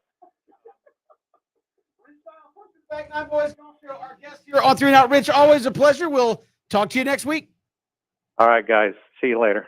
Appreciate it. Rich Stiles joining us here on 3 and Out. And again, as the world turns, literally, involving the PGA Tour and the Live Tour, it's something new seemingly every single day regarding that. We've got more to come here on 3 and Out all across the Southern Pigskin Radio Network. Love to hear from you. Hit us up on Twitter at Pigskin Radio. Also streaming live, ESPNCoastal.com, the ESPN app, or you can see all of our smiling faces. Facebook, Twitter, and YouTube. Go to our YouTube channel, ESPN Coastal on YouTube, and you can see the show live or after we're done. If you missed the show, you can go back and check us out there on YouTube at ESPN Coastal. We're coming back with more 3 and Out, Southern Pigskin Radio Network.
Oh, man, is it getting wild in Major League Baseball right now? The Padres just traded again, and they pick up Drury from the Reds, Brandon Drury from the Reds, in exchange for one of their top prospects from, I think, prospect number 11 in their system. So the Padres doing all sorts of acquiring today. The Juan Soto deal, they get Josh Bell. I mean, their lineup could be completely different by the time this is all said and done. And BJ, Ben, you talk about this, the Braves have not pulled another move off today outside of what they did yesterday. Will Smith going to the Astros for Chad Odorizzi. They get the young man from Detroit, and they have Grossman, and they have re-signed Austin Riley to a 10-year deal. So they've made some moves, not a big deal. The Mets have gotten Darren Ruff in exchange for 3 pitching prospects and one of their players there as well. So a lot of activity. The Phillies made a move. They get Brandon Marsh from the Angels, one of their top prospects. So a lot of activity going on. The Marlins have been kind of quiet. They're kind of home growing their team. The Nationals have completely given up. They have, right? I mean, they've completely gutted their team. You get rid of Josh Bell, Juan Soto, before you lost Max Scherzer. You let him walk. You're a AAA franchise at this point. So this is the age-old question, BJ and Ben. The Padres today have traded 5 of their top 11 prospects. 5 of their top 11. So not an insignificant number of guys that they believe in. Usually if you're in the top 10, people believe you're a major league player. Maybe you're not going to be a great player, but you have a major league caliber skill set. You can play at the major league level. 5 of the top 11, essentially, for Juan Soto, Drury, and Josh Bell. Are you a build through the draft guy, build your prospects, bring them to major leagues, or do you like moves like this? Essentially, if Ronald Acuna, as you said during the break, BJ, if Ronald Acuna played for the Washington Nationals, would you trade your top 5 of your top 10 guys for Ronald Acuna? There are a lot of factors here, and this may be a long-winded answer, but I think there are a lot of things to consider. First, just for clarity's sake, I'm a build through your farm system guy. I think that has led to consistency and stability for an organization like the Atlanta Braves for multiple generations, and has led to multiple championships. But I think there are certain players where it's worth doing that for. Like, and this is with all due respect. Would I trade 3 or 4 of my top 10 prospects for Brandon Drury? No. But if you come to me and say, hey, look, Ronald Acuna is going to be in the Hall of Fame. Okay. Ronald Acuna is one of the best players in Major League Baseball already. And he's been 24 already. He's already had a 35 season. And to get him, I have to trade 4 of my top 10 prospects. And again, those prospect rankings are projections. And, it's kind of like recruiting. Is there a huge difference in the number 7 running back and the number 3 running back, or the number 5 running back and the number 9 running back? Well, in your farm system, is there kind of a just massive difference in your number 7 prospect and your number 11 prospect? I don't know. But I think just for a player like Juan Soto or a player like Ronald Acuna, the idea of trading prospects. But there's no guarantee Juan Soto is going to be there for the long term. Well, I understand that. This is an all-in move to try to win a World Series. And I understand that. That's another factor. That's why it's hard to answer this without all the information. I mean, that's yet another factor is, do you think you're going to be able to sign him long term? Does he want to be there long term? Soto did not want to be in DC. But in theory, if you're saying, would I be willing to trade 4 of my top 10 prospects for what everybody consensusly agrees is a generational player? I'm not saying a good player. Mm-hmm. I'm not saying an all-star player, but a Juan Soto, a Ronald Acuna, a Mike Trout. Would I be willing to do that? The answer is yes, because I think that prospects have potential, and best case scenario, those guys get close to being the guy you're trading for. I mean, you're talking about players that come along. Maybe a couple of these guys come along every few years, every half decade, every decade. So I am a build through the draft, build through the farm system, invest in your farm system player. And I think that has greatly benefited the Braves. But I think there are exceptions to rules. And I think for players that are in their early 20s already doing things that either never or have rarely been done in the history of baseball, I would be willing to give up a couple of guys who have not yet debuted at the major league level. Yes. I would not be willing to give up my future only for the simple fact that one guy is not going to be good enough to beat you. He's good. He can be exceptional. But I'm going to mortgage my future for one guy, no matter how good the one guy is. Now, in basketball, yeah, one guy can beat you. Like one guy can just, because he does so much for the other four guys. The Braves just won the World Series without their best player. They just won it without him. That should let you know that, yes, Juan Soto is one of the ones, but he is just one player. And I think sometimes, right, show me a scenario where you're giving all this up for one player and it's breeding and you're getting return on investment to the team he went to. It's hard to do that. But I guess my only question, Ben, and I agree with you the vast majority of the time, is how do you know these prospects? I mean, like you said, you can go look at I'm sure you can find it on the internet. Like 3 years ago, who were the Braves' top 10 prospects? Yeah. I'm sure you had some guys that worked Austin out. Riley. Austin Yep. Riley. Dansby Swanson. Yeah. Well, Ozzie Albies. well, Braves didn't draft Dansby Swanson. No, but he played in the minor leagues But- after the trade, But, so he was part but again, of with that. all due respect to these guys, you've also recently had Drew Waters, Yep. Christian Pache, Mhm. Aaron Blair, Christian Betancourt. So that's kind of what I'm getting at Yeah. is you don't know. Of You course, don't- but you the whole don't know. thing about it is, right, that's sports in general. I don't need everybody to work out. I need some of them to work out. There isn't every really, really good team in every major sport has one thing in common. You have superstars and a bunch of role players. If my role players are better than the other team's role players, we got a better shot to win. What the Braves was able to do last year at the trade deadline was take three guys that nobody wanted on a team that was already put together with their best player out. Because when Ronald Acuna Jr. goes out, we like, that's the season, that's it. And I was like, no, now I get to show y'all what I really built. There aren't arguably the best two players in baseball are on the same team. Shohei and Mike are on the same team. They're not going to win anything. And yeah, Syndergaard too. So what happens in DJ is this. Look, every league is copycat. Show me something that works. Show me a situation where I got all these big money players and they win it. It's hard to do it because if I got two guys making 40 or 50, everybody else making a mill, league minimum. And I'm not saying they can't get it done. But when I built up a culture through my farm system, yes, Christian Pache, the greatest thing he ever did was say, I'm going to wear that 2-4. Ain't never to be seen from or heard from again. But guess And those what? guys still But have guess what time. this? Still have time. But this is a sign of a good culture. Why don't we talk about Mike Foltynewicz anymore? Won't even talk about Mike Soroka. And he's still brave. Because it's about the current crop of players. Juan Soto, one of the best players in baseball. Guess what? Braves is a top 10 player. Right? Braves, on a very short list, might have top two players when you look at what Austin Riley is doing. So I just think that while I don't want to mortgage my future for a guy Juan Soto because he's one player. He's going to be incredible. But show me one guy that won enough games for your franchise to go to the playoffs and win the World Series. Then I will go. And then once again, he's a $500 million player. That's too much money to get one guy. And I mean, this just goes to show, like both you guys have said, that it can be, and you never know. It's like what in Moneyball, where he says, you think you know, and you never know. This is from 2020. Here are the Braves' top 5 prospects from 2020. Number 1, Christian Pache. Number 2, Drew Waters. Number 3, Ian Anderson. Number 4, Kyle Wright. Number 5, Shea Langeliers. So it's been kind of you have Ian Anderson, who helped win a World Series. You have Christian Pache, who contributed to winning a World Series, but is struggling right now. Yeah. You have Drew Waters, who has not made his major league debut. Yeah. You have Shea Langeliers, who has not, I believe, made his He's doing well though in the major league debut. Yeah. And then you have Kyle Wright, who's been great this year. So that's what I'm saying is if you're telling me, and I understand your point, and to tie it to Kevin's point, I think it's a different question if you phrase it like this.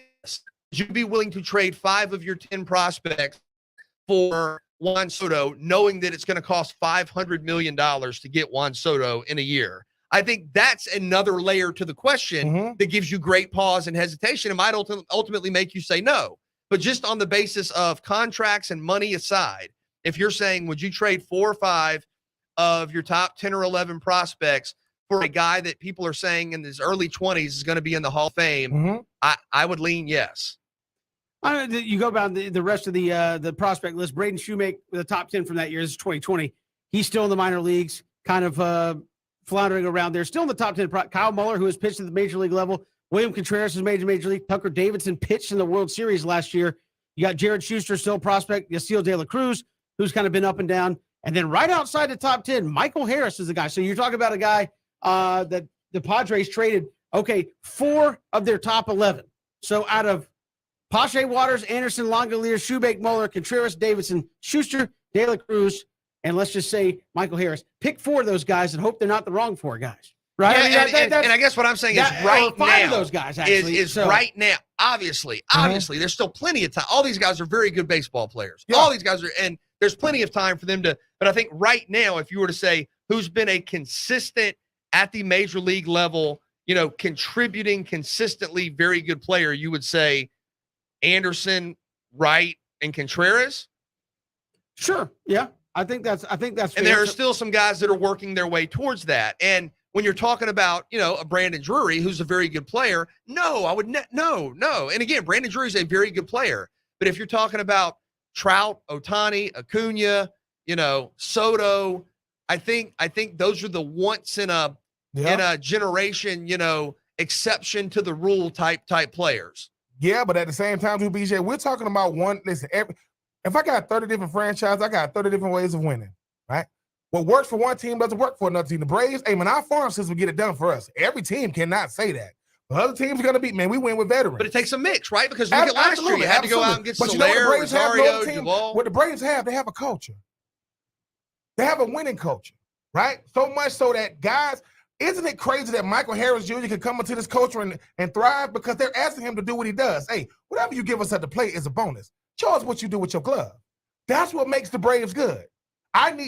What Dansby Swanson lacked when the season first started, he made up with his glove. Most teams, I got to be good all the time. That's a lot of pressure. With the Braves, no, I don't got to be good every day. We got more to come. It's 3 and Out, Southern Pigskin Radio Network.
Good to be back here, 3 and Out. Final hour, right around the corner. 1 hour to go until the trade deadline. Braves have made their moves yesterday. They re-signed Austin Riley. Is there another move before the trade deadline? Who knows? The Braves have addressed a lot of areas, a lot of needs out there. Plus, Kirby Yates should be coming back relatively soon. Ozzie Albies should be coming back, you would hope, their first part of September. So still a chance for the Braves to add by sitting still the rest of the way here. We'll look to more of that coming up in the final And you were hour. telling me earlier today, I guess the idea with adding Grossman, I believe Robbie Grossman, is to platoon him in left field with Eddie Rosario. Yep. Based on who's Righty, pitching. lefty, basically, yeah. And he's a guy that you look at his regular average, he's not doing great, but against lefties, he's hitting 365 this year. So doing pretty good from that side. And that's what the Braves want to see, I think, in that platoon situation. And, of course, any option defensively is probably better than Marcell Ozuna if you have to put him out there at the end of the day. Busy final hour upcoming. Gaurav Vidak, Battery Power, SB Nation, going to join us. We'll talk all things Braves. Jason Fitz going to join us from ESPN Radio. We'll hear from Ben Ingram, voice of the Braves, as well, coming up in the final hour. It is 3 and Out all across the Southern Pigskin Radio Network, on Twitter at Pigskin Radio, streaming live ESPNCoastal.com.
Good to have you back. Final hour of 3 and Out. A little less than an hour to go to the trade deadline. Braves have been active a little bit more yesterday, not as much today, but some big moves to help bolster the starting rotation, bolster the left field platoon situation, and of course, lock down third base with some thickness over there at third base. And Austin Riley here to talk about all of that from Battery Power on SB Nation. Good friend of the show, Gaurav Vidak, joins us here on the show. Gaurav, welcome, man. How are you? I am truly exhausted, just sitting on my computer, hitting refresh on Twitter, trying to see what's going on in this deadline. Hey, we are right there with you. In Alex Anthopoulos, we trust at this point. Let's talk first about the moves that he made to bring in Jake Odorizzi. You lose Will Smith, and then you go out and make a trade with the Tigers. Rate those two moves as you see them to kind of help the team out. So I understood the trade, the Jake Odorizzi trade. It made a lot of sense for the Braves. It helps out the Astros quite a bit. You get out from that Will Smith contract. On the other side, you do take on another contract with a player option, so you're kind of in lock. The Will Smith contract was going to be expiring this year. Meanwhile, the Jake Odorizzi, you get another player under on your staff for next year, so it's another number that you have to think about going into the off season. But for this season itself, it was a great trade. Will Smith has been a shadow of what he was for the Dodgers, so it's kind of just worked his way out. Unfortunately for him, the slider was just not effective whatsoever. And when he doesn't have an effective slider, that four seam is pretty much useless. And we saw you just melted down multiple times. So that trade was great for both teams. I like Jake Odorizzi. He's going to help limit some of the innings from Spencer Strider while also, providing potential relief for Ian Anderson, who has struggled this year. So great trade. The second one would have to be the Robbie Grossman trade. I'm a big fan of that. The Braves trade up Chris Anglin, who they drafted a couple of years ago. Right now, I don't see a path to the majors for him, so it kind of comes with a minor prospect for Robbie Grossman, who's going to really help solidify the left field position. He has a near 1,000 OPS against left-handed pitching in this year, which is something desperately the Braves needed. I thought that was a fantastic trade as well. I would love to see another outfielder potentially before the deadline, but so far it's been a pretty solid trade deadline. We talked about this a moment ago, but it's the idea, I guess, to rotate Rosario and Grossman against right and left-handed pitching. Yeah, that's 100% got to be the play. Grossman is pretty much unstartable against right-handed pitching, so it kind of works out for the perfect platoon. Gaurav, when you think about this trade deadline, obviously because Lightning struck 3 times last year when you talk about guys like Peterson, Soler, Rosario, but it seems like Alex Anthopoulos, he doesn't have to panic when to go about making these moves because the team he already has is already so put together. But being able to sign a guy like Austin Riley, adding the pitcher in Grossman, you look at the way in which he goes about getting things done when it seems like everybody around him be trying to get the biggest move. Talk about the moves he makes and how he's earned the trust of Braves faithful to trust him to go out there and make things happen. I love that. I mean, basically, he signed all the young talent under team control for 8 to 10 years. So you have, elite players at multiple positions. And then they also have the financial flexibility now to be able to make a trade for Jake Odorizzi, who really does help the bullpen this year. He's going to be a significant upgrade over Will Smith. And for those who, maybe haven't seen Jake Odorizzi before, with Will Smith, you pretty much saw slider, four seam, but with Jake Odorizzi, you get four seam, cutter, split finger, slider, curveball. While he's not going to strike out a ton of people, he likes inducing weak contact. Kind of perfect, in the bullpen. Or really, my dream scenario would be more of an opener for someone like Strider or someone like Morton. Not Morton, but for someone like Ian Anderson, help them, conserve their arms just a little bit. Spencer Strider, this is the most he's ever pitched in his life right now. Help him conserve his arm, limit those innings just a bit so he can go into the playoffs.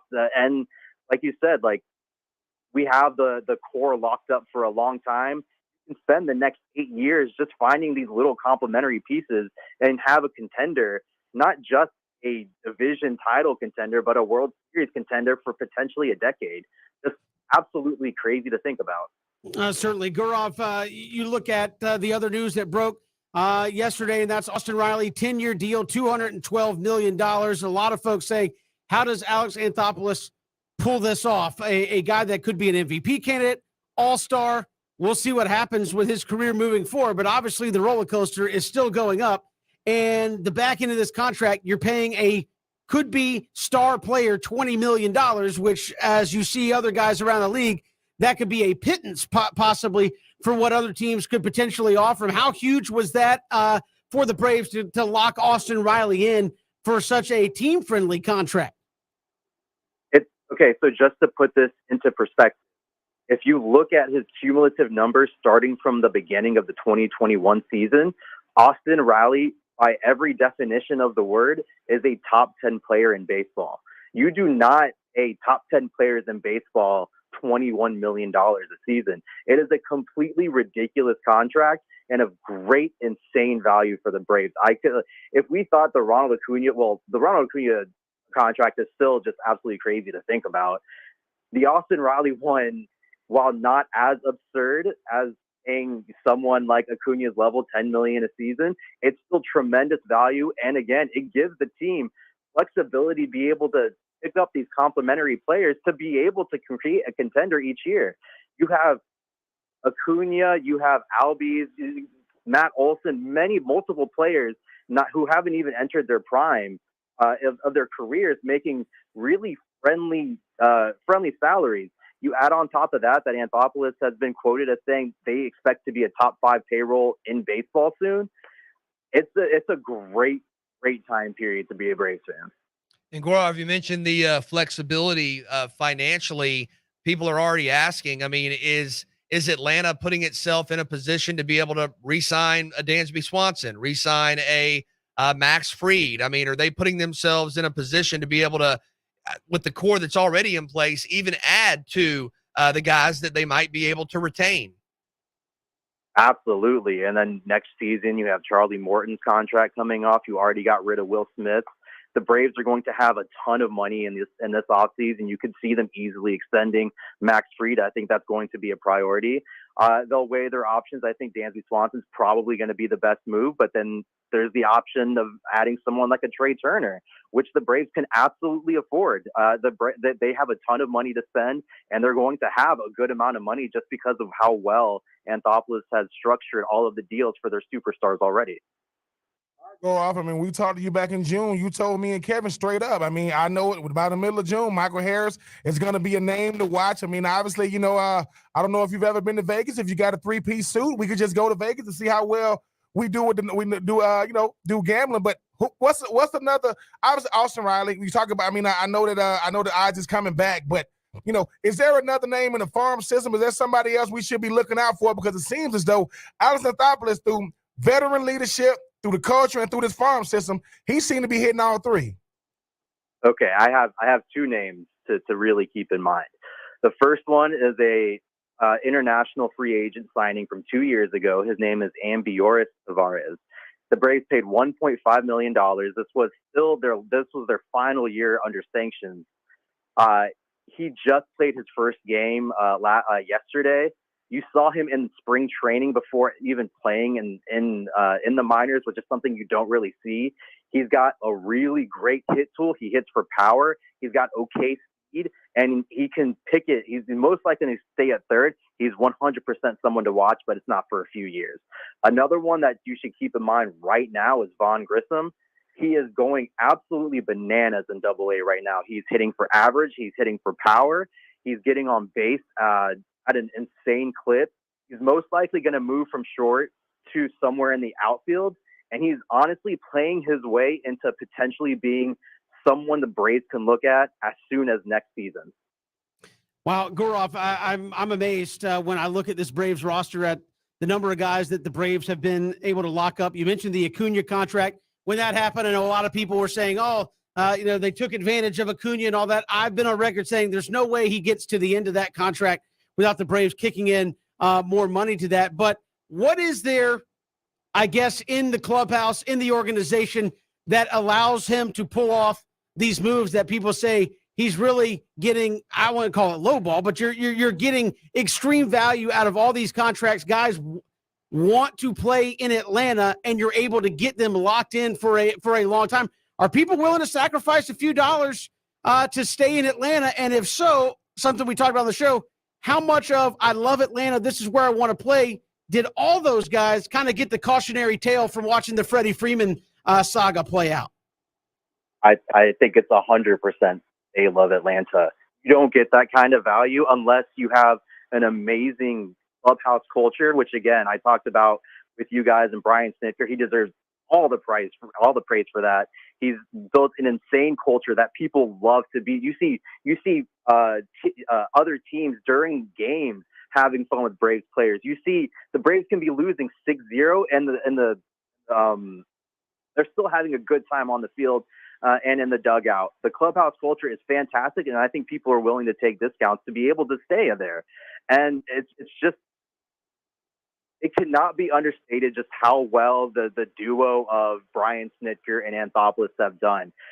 Anthopoulos, I think I can say already, is the best manager in Braves history. You see the deals he's able to secure. He's very, very transparent when it comes to his relationships with players. And I think they love that. I think they like having someone that legitimately has their back. You saw him literally cry over Freddie Freeman and how that went. That's how much he respects the players, and I think they respect him just as much. So between Snitker creating this amazing culture and then Anthopoulos being someone that you can have a legitimate conversation with, it's a great place for the already existing Braves and for free agents. Free agents can see that, and it's something that ends up cascading into something like Atlanta being a powerhouse for decades. Finally, I know you have the Phillies first, but you have 5 games coming up with the Mets. How big of a stretch is this for Atlanta, and how do you expect this series or with the Mets or this week to go here? Honestly, out of the next 5 games against the Mets, you basically have to go 4-1. It's a key time. Braves struggled last series against the Mets. You have the Phillies, you have the Mets. Now is the time you put the pedal to the metal. You do what you did, post trade deadline again this year, and this is where the Braves have the talent. There's no reason to believe the Braves could not repeat for a World Series, which is absolutely crazy to even think about or say. But there's no reason to believe that they won't be able to. They should win. They should beat the Mets. They should beat the Phillies. I want to see them take over first place after the next 2 series. Gaurav Vidak, Battery Power, SB Nation, joining us here on 3 and Out. Gaurav, man, always a pleasure. We'll talk to you soon. Thanks much. Thank you, guys. Gaurav Vidak, Battery Power, SB Nation, joining us here, man. The Braves, Brandon's talked about it. Culture, guys will take less money to stay. I want to stay, and you have that cautionary tale of if you're Freddie Freeman, you come to Atlanta, you're having an emotional meltdown about how much the city meant, how much you wanted to stay and didn't because you couldn't get a deal done through your agent. I think guys took notice of that. And Austin Riley, I mean, nobody was talking about getting an Austin Riley deal done in July. They're like, yeah, it needs to be addressed. He's probably playing his way into more money. And then we were just talking about it yesterday. Hey, down the road, you need to look at Austin Riley. I think he's a priority. And then we get off the show. 5 minutes after that, it's done. Truly unbelievable. Truly unbelievable. We got so much to get to here on 3 and Out. Jason Fitz, ESPN Radio, going to join us when we come back. It's 3 and Out, Southern Pigskin Radio Network.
Good to have you back. Here it is, 3 and Out. Kevin, BJ, and Ben, thanks for making us a part of your day. Streaming live as well, ESPNCoastal.com, Facebook, Twitter, and YouTube. You can catch the show going on there as well. The NFL coming back, got the Hall of Fame game coming up this weekend, and there's still a lot of stuff happening off the field. Joining us here, our next guest, you can hear him on ESPN Radio, Jason Fitz, stopping by 3 and Out. Jason, welcome to the show. How are you? Man, I'm doing spectacular, and thanks for having me. Love that we get to hang out. This is awesome. Hey, well, we appreciate you coming on. I mean, this has been a heck of a 24 hours in the National Football League, from training camps over to Deshaun Watson, a lot of people debating that, to an owner getting suspended. I mean, how do you kind of evaluate the league coming back for the 2022 season? The two biggest stories have been about suspensions, and were they severe enough? Yeah, well, I think this is what the NFL is not stupid in what they do, right? And at this point, what the NFL is making sure is they're going to get all of this stuff out of the way as much as they can, because Thursday night we got a Hall of Fame game. And once there's games on the field, like, popular or not with this opinion, but once there's games on the field, people care less about all the rest of this stuff. And so, unfortunately, for something like the Deshaun Watson conversation, like, they're going to have to make the decision by Thursday at 9 a.m. of whether or not they're going to appeal that ruling. We might talk about it all day Thursday, but as we start getting into preseason football, we all know people want to know what their favorite team's doing on the field. So the NFL is trying to get all of this housekeeping done in a way that can get to the games, because they know ultimately the games will distract any of us, myself included, from all of it. Jason, ultimately, do you think an appeal will be filed with the Watson ruling? I think the NFL is in the worst position they've ever been in as a league with this situation. I think they will file an appeal because the court of public opinion has been so harsh on them the last few days. But then they're going to have to realize that now we have a new, I can't stress this enough to everybody. It's a new collective bargaining agreement. This is a new punishment process. And now the very first time it's used, we're going to turn around and we're going to appeal it. And that appeal goes straight to Roger Goodell. So the very person we've been saying for the last 10 years couldn't get the opportunity to handle all this is now suddenly the person we're hoping helps us out of all of this. So I think there will be an appeal. I think through that process of appeal, they'll make the suspension a little longer and maybe add money to it. But if they go full, into a full season, then I think the NFLPA is going to sue and try and send this to court. And this whole thing could just keep going on and on and on, which is worst case scenario for everybody. Jason, when you think about the Miami situation, Stephen Ross, I mean, it's not like this is the first time he's been in the news from doing things that he probably shouldn't have been doing, but $1.5 million fine, can't be around the facility till October, can't go to the owners' meetings. What do you make of the whole situation down there? And I know it said that did he not offer $100,000 for every loss of Brian Flores? What's going on with Stephen Ross and them Dolphins these days? Yeah, I think this is actually kind of wild to me. They said that they found, they found an indication that he cared about draft picks, but they say they can't find any proof he was offering an incentive to lose. And that just feels really convenient to me. Y'all, I looked it up on a calendar. I did a calculator. I did a little Google search, and Stephen Ross, according to the Google machine, is worth $8.2 billion. So what's $1.5 million to him? If you're worth $100,000, $19. So for a lot of us, it was if you're worth $50,000, it's $9, right?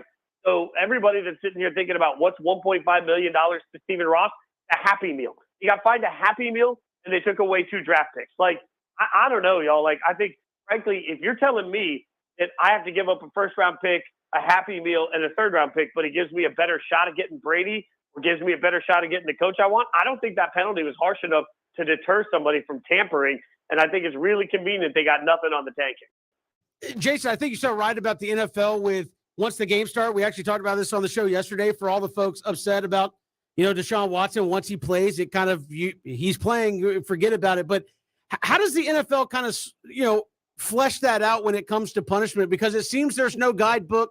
There's no rhyme or reason to how they dole it out. Here in our state, Calvin really got at least a year for gambling while he wasn't playing.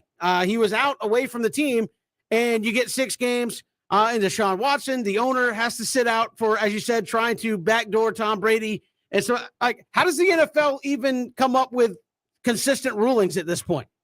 I think at this point, the NFL needs to be transparent about what they screw up.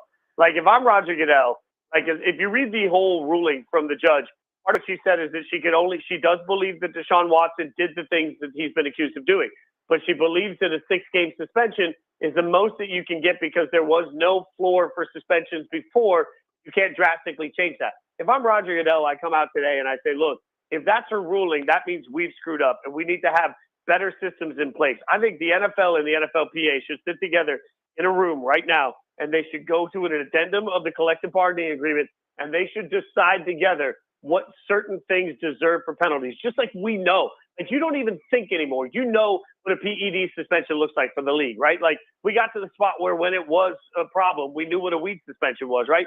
To me, they need to sit down and look at every possible scenario. And anytime something comes up that they don't have that scenario on, you got to go back in, you got to add that to the list. Like I think the NFL has been so arbitrary in the punishment. I hoped that having a judge handle this would fix that, but it doesn't because she's still looking at past punishments as a guideline. And as long as that's the case, it's never going to be right. It's never going to be fair. You cannot tell me Calvin Ridley deserves to sit out a year, integrity of the game or not, when you've got Deshaun Watson coming back on the field during the middle of Breast Cancer Awareness Month this year, 6 games. Like you just can't make that make sense.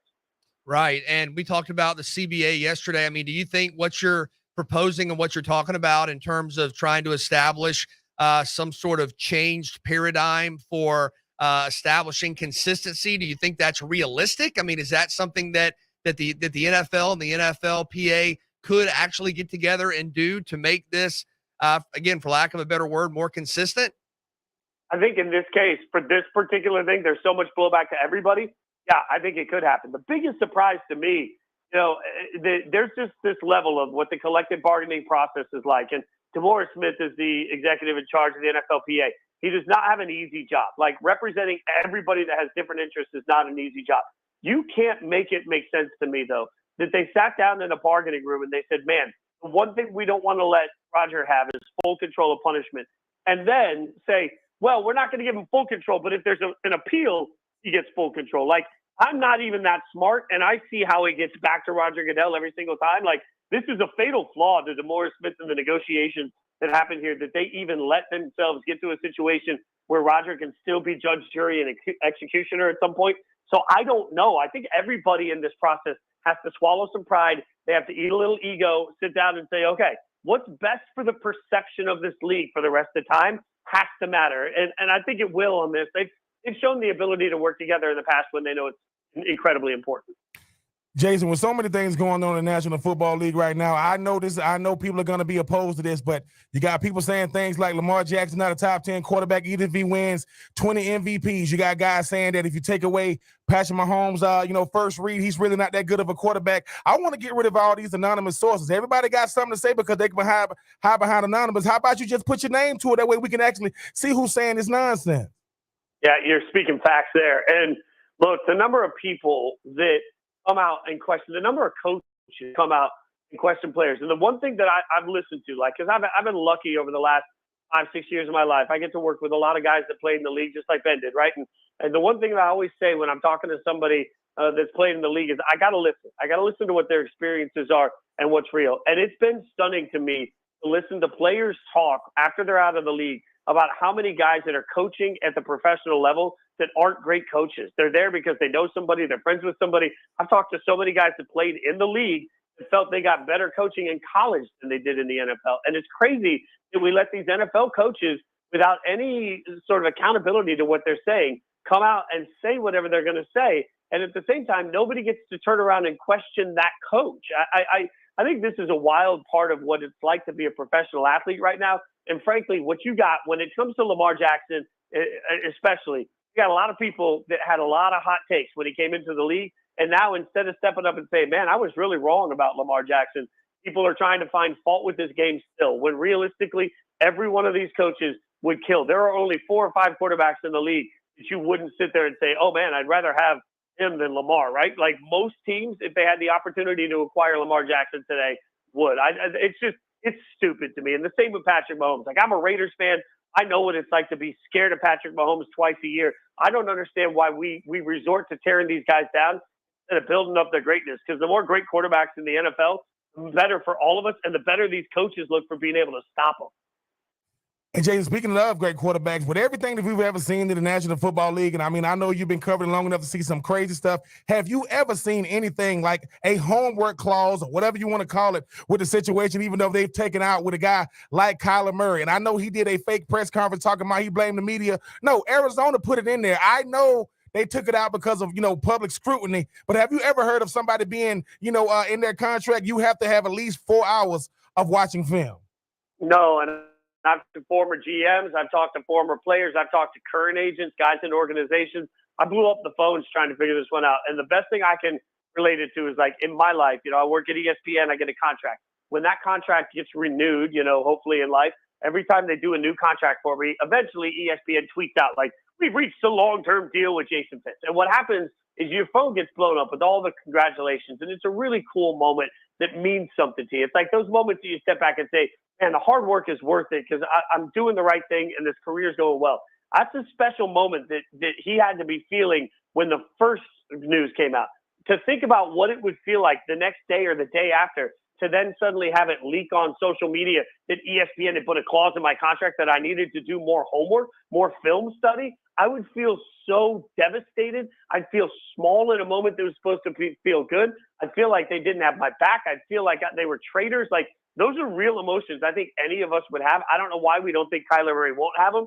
And I'm telling you, when that seed is planted, there's very little that makes it right, short of somebody in the organization coming out and saying, I did it, and I'm sorry. And we haven't seen any of that. We've seen we're taking it out, but we haven't seen how did it get there in the first place. Like, this is an embarrassment for the Cardinals, and I think long-term it wrecks their relationship.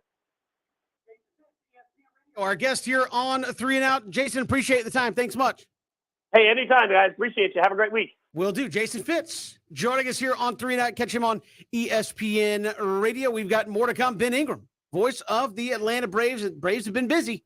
We'll hear from him next. It's 3 and Out, Southern Pigskin Radio Network.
Good to have you back. Here it is, 3 and Out. Kevin, BJ, and Ben. Braves getting ready for the Phillies for a 2-game set, then a 5-gamer with the Mets. We, of course, are at the trade deadline coming up in about 20 minutes. The Braves added Jake Odorizzi. They've still acted re-upped Austin Riley.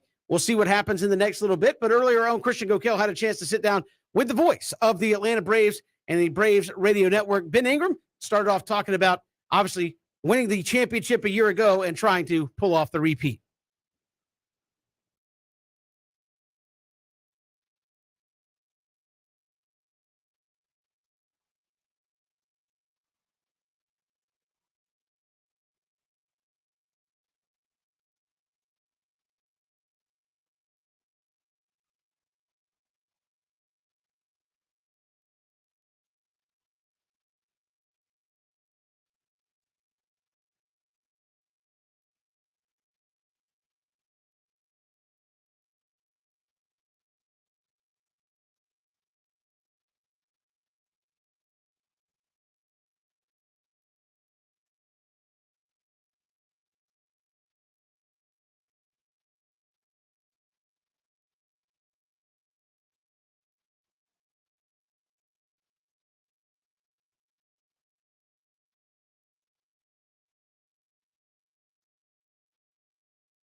The disrespect of this studio over the music. I didn't know. I didn't know what you were saying. You just started going into it. Am I not allowed to like sing lyrics even if they're not correct? I think you ought to sing the lyrics so the fans, so the No, listeners we're can Kevin done. used to be a musical DJ in college. He It is ran true. and you selected the music. Uh-huh. You Right. you DJ you Scratch. played the music. And this is back in the day What where is I this don't know DJ's what name? kind of What technology is you what is had. Kevin's DJ's name? Yeah, we played CDs. We played. What is that? Yeah, we had Cassette tapes? no, but we didn't have turntables in there. Okay. With the needles and everything. All right. That was What was your DJ's name? You were a No, DJ. no, I'm not telling you that. Whoa, No, whoa. dude. You went, no. What was your DJ? Because you have to have a DJ name Yeah, to be a DJ. come on, man. You don't have to. You had one though. But I will say this. Was it KT Blazer? No, I will say this though. I did enjoy my time playing, spinning the tunes at the college radio station because you did get to hear stuff that was a little bit different. Like I remember hearing, we had Black Eyed Peas before they kind of got huge. Different guys, different artists and bands like that. Now I will say this: some of it was garbage, some of it was good, but it was Wow. college radio. Well, I mean, like they can't all be gold albums. I'm sorry. You don't want to. You Some don't of want to. them We you're got to going- figure out what your DJ name was. Some of them it's like, yeah, y'all ain't gonna make it. Okay, Y'all so gonna what have a about big what album. was your name? What was my name? well, yeah, because you were the. You know what's up? I mean, I want to know what it is. My name was apparently right here before the deadline. The Phillies are going to try to get Noah Syndergaard. How about that? What? That's a real Oh thing. my goodness. Oh, they actually did. Jason Stark. Oh, The Phillies Come on. are getting Noah Syndergaard. That stinks, and it distracts me from the question. Well, I'm just bringing people the news that they want. DJ, and what the want. hell's going on? So unless Alex pulls off something here in 2 minutes, I think the Braves are going to sit tight the rest of the trade deadline. We do have the Braves and the Phillies. Noah Syndergaard, obviously, since it just happened, not going to be at the ballpark tonight. And we'll see if the Braves can continue their winning ways with their newly cash, not strapped, third baseman, Austin Riley, at the end of the day. Appreciate Jason Fitz, Ben Ingram, Gaurav Vidak, Rich Stiles, Robbie Ross, all joining us here on the show. If you missed any of the show, ESPNCoastal.com, our YouTube channel at ESPN Coastal, our Spotify, Apple Podcasts, wherever you get your podcast. We will see you tomorrow following Braves baseball. It's 3 and Out.